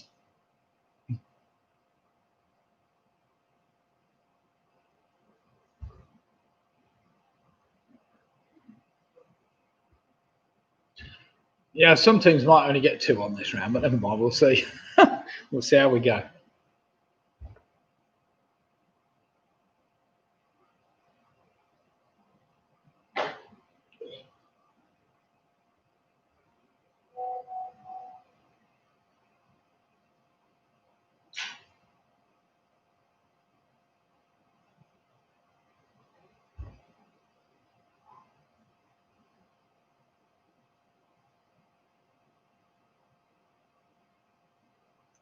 Question number 8. This is a tricky one because I did not know this at all. I don't think I've ever heard of it. So question number 8, which measurement equal to half a yard was the length of an arm from elbow to fingertip? Edward I of England required that every town should have a rod of this length for official measurements.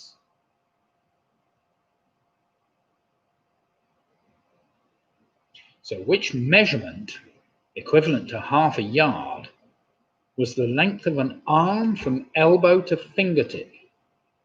Edward I of England required that every town should have a rod of this length for official measurements.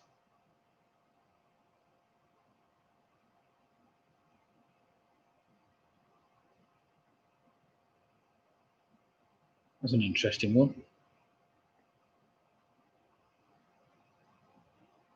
All you quizzes need to put the answers, certainly need to put the answer to that one to memory so that you don't get it wrong next time. Never mind.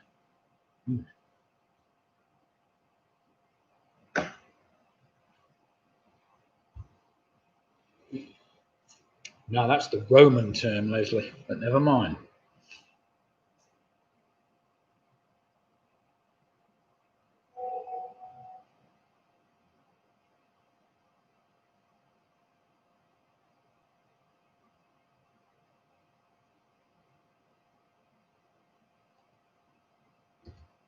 Yes, need to sort that out.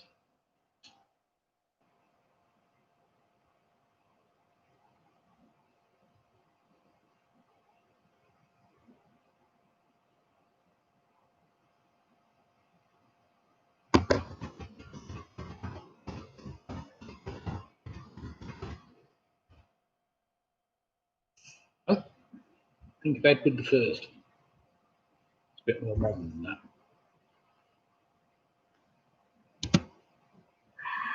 Stupid gig. What did I just do? Sorry, I just ruined something.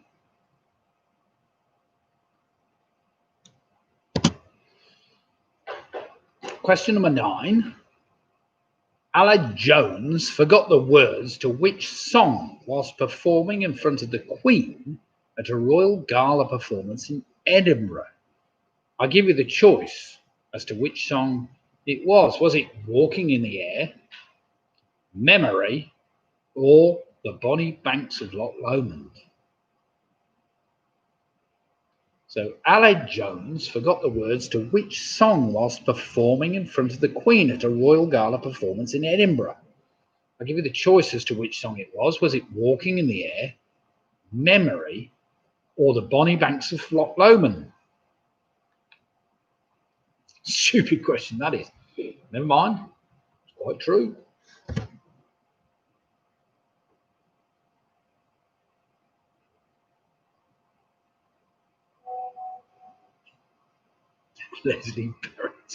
Leslie Barrett's a troll. Oh dear. Yeah, I'll see if you're a troll now, apparently. And finally, to wrap the quiz up tonight, another impossible question. No, this one's not too tricky. What famous battle took place 200 years after Magna Carta was sealed? Again, I'll give you the choice. Was it the Battle of Agincourt, the Battle of Crecy, or the Battle of Bannockburn? Bonnie. Yes. So, question 10 again. Which famous battle took place 200 years after Magna Carta was sealed? I'll give you the choice. Was it the Battle of Agincourt, the Battle of Crecy, or the Battle of Bannockburn? Big clue in that, obviously, if you know when Magna Carta was sealed. But it doesn't help if you don't, but never mind. Right, there were some testing questions there, some very testing questions.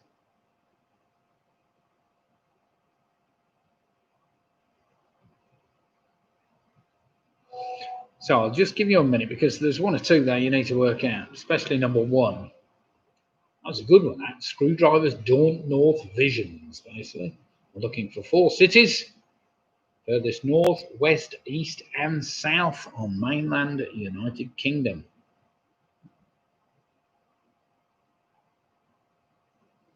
And believe me, that's not easy. Just finding a site that will tell you which are actually cities and which aren't is hard enough, but never mind.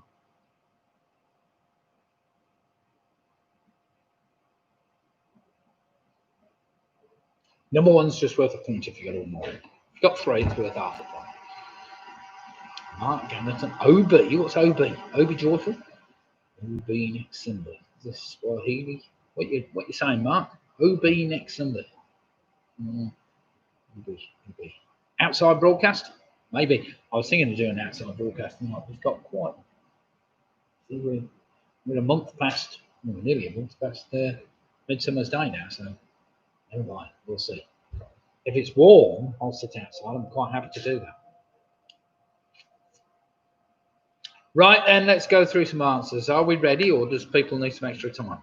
Outside broadcast. Well done, Mark. That's all. Yeah, if it's nice, I'll do an outside broadcast. No reason why not. Show off my garden. Not much, not that I've got much of it, but it's very nice. Beautiful flowers have been looked after by my wife.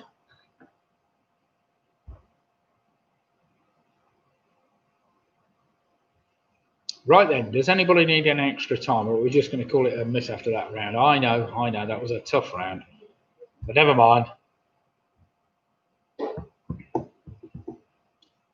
We are sitting in the garden with beers and wine, lovely. But yeah, I should perhaps have sat out tonight, but never mind. I could have done. I've got a long enough lead that Martin Davis made for me. We could have been out there, but never mind. We're inside and it's a steady 25 degrees in here. I don't know what the temperature is outside. It was getting a bit cold. We were at the Alexander Arms last night in Ravine by about 7 in the evening. It was quite cold, wasn't it? But then it's been warmer today, so there we go. Right then, let's go through some answers, should we? The anagram screwdrivers daunt North Vision spells out the names of 4 UK mainland cities lying furthest north, west, east and south, respectively. Well, we had Inverness, which is furthest north, St David's, which is furthest west, Norwich, which is furthest east, and Truro, which is furthest, of course, south. 102 degrees in California. Jeepers creepers. No wonder you got wild bushfires and all that baloney. Al fresco broadcast, al fresco, obviously. Sounds good to me, yeah. Let's do a bit of al fresco next week. We'll see. Question number 2. Which of these is not the name of a real book? I gave you the choice. Was it Secrets of Uranus, Alive and Well in Uranus, or A Close Encounter with Uranus? Well, of course, it was A Close Encounter with Uranus. And as Chris Speak said, I should have come up with The Winds of Uranus or something, but never mind. Question number 3. First developed by German physician Franz Joseph Gall. Phrenology is the study of the head or the skull. It's the bumps on the head or the skull. Apparently, this guy thought it gave you an insight into a person's knowledge or the way they behave, I suppose. Number 4. Here we go then. What common medical term was first introduced by the inventor of the kaleidoscope? I gave you the choice. Was it colour blindness, double vision, or athlete's foot? Well, it certainly wasn't athlete's foot. It was colour blindness. Colour blindness. Well done if you got that. The only American state to have a name that ends up with just one syllable is the state of Maine. Maine. I think Augusta is the capital of Maine. Or one of the Augusta, Maine. Where have we been there? Question number 6. Powdery piggyback, golden navel, and bug Sputnik are all types of what? I gave you the choice. Were they UK bands, varieties of fungi, or types of cheese? Well, they're all UK types of fungi. Sorry, no, they are types of fungi. Number 7. Founded in 1912 and located in California, what is the oldest surviving film studio in the United States? That is Universal. It's the 5th oldest in the world, apparently. Number 8, which measurement equivalent to half a yard? Well, you'll have done very well if you got that. It is called the L. That is an E-double-L. The L. Apparently that's where the word elbow comes from. Anyway, it's called the L. Number 9, of course, Aled Jones forgot the words to memory. Yeah, apparently of all things he forgot the words to memory. And finally, number 10, the Magna Carta, of course, was sealed in 1215, which 200 years later was the Battle of Agincourt in 1415. So well done if you got the Battle of Agincourt. So well done, everybody. There were some very tough questions in that last round, and I'm expecting a few 4s or 5s, but let's see how well you've all fared as we go into some proper scores. So everybody else want to put their scores in, and we'll see who have all fared tonight. So we have the Rugby Roach Club having dropped just 5 points on 55. That's a very good score. Thanks, Chris. Great quiz again, Nick. Especially the last round. I hope you worked hard on that one. But then I've got Great White on 49 points. Got the famous 5 on 51. PRS on 57. Well done, PRS. Now, that was challenging that last round, I have to say, but well done to you. We have Carrie Mitchell on 49, Mick Roberts on 40, well played Mick. Pick a Mick, 47, well played you. Sarah and the gang, well played you. Hilary Fannin on 44.5. We've got Don Quizzote, well played on 52. We've got Chili Willie on just ending the evening on 49.5. Harry Julian Ian on 53 points. Well done to you, because that was very good. We got Squeaky Bomb on 41. Home Alone came back in with 53 points. That's some good score, that is. Wally Chewbacca on 43.5. And Anderson, 41.5. Well played, Anne. Not bad for your first time, because it's not easy on a first time. Andrew Lewis, 46. Great anagram. You like that? Yeah, it took me a while to work that one out, but never mind. I'll do something similar next week. Nicky Bowers, 40. Vernon crashed and skidded. Oh, dear. Never mind. Graham Gifford on 47. That's very respectable. Martin Davis on 46. Oh, he's lost by a point to, wait a minute, Martin Davis on 46 with Andrew Lewis also on 46. Oh, dear. A draw then between you two. Alex Brown on 43.5. Well played them. Oh, where have we got to? Oh, 42.5. Sorry, where have I got to? I've lost everybody now. Alex Brown. Win at all costs on 55.5. Matt Gannerton's on. Where have I got to? Sorry, I've lost everybody now. Keep scrolling up just as I'm ready. Right, Andrew Lewis, we got with 46, and Nicky Bowers burned out on 40.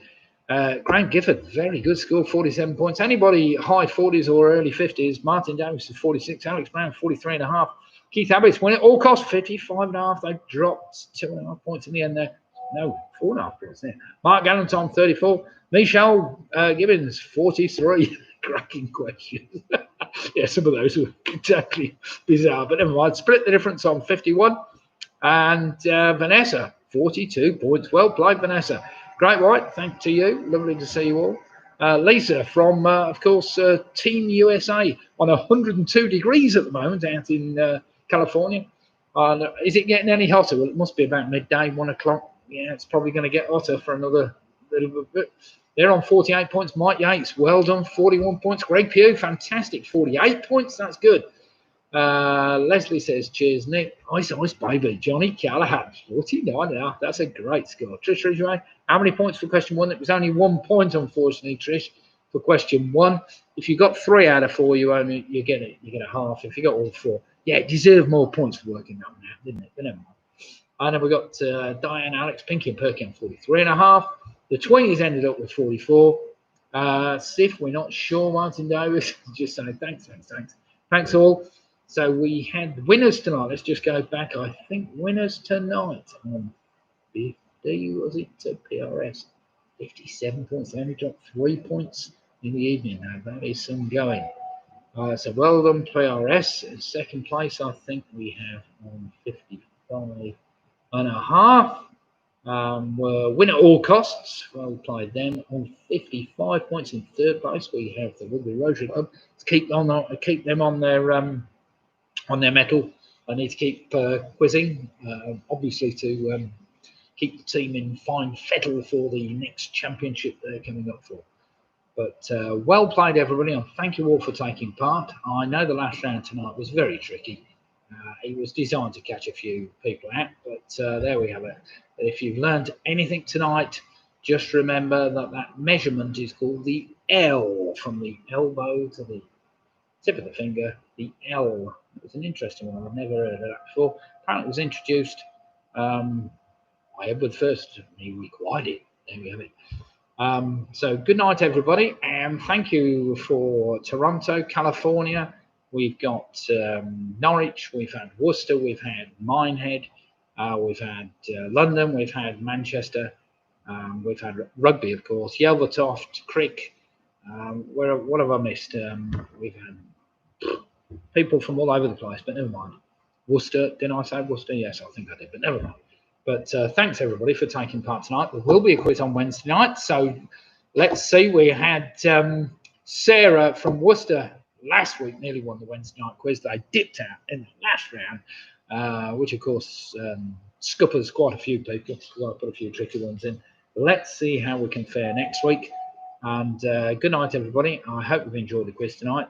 I will put the scores up at the beginning of next week to show the top 5 teams or whatever else. But yeah, it's been great and enjoyed it. So thank you very much, and have a good week. And I hope you all enjoy your up and coming week, and let's see whether things can sort themselves out a bit more in the pub trade, which is of course what I'm interested in. So good night all. Thank you very much, and we'll see you another week. If you can't take part on Wednesday night, do feel free to come and join us next Sunday. So thank you very much. Good night. There we have it. We're off air.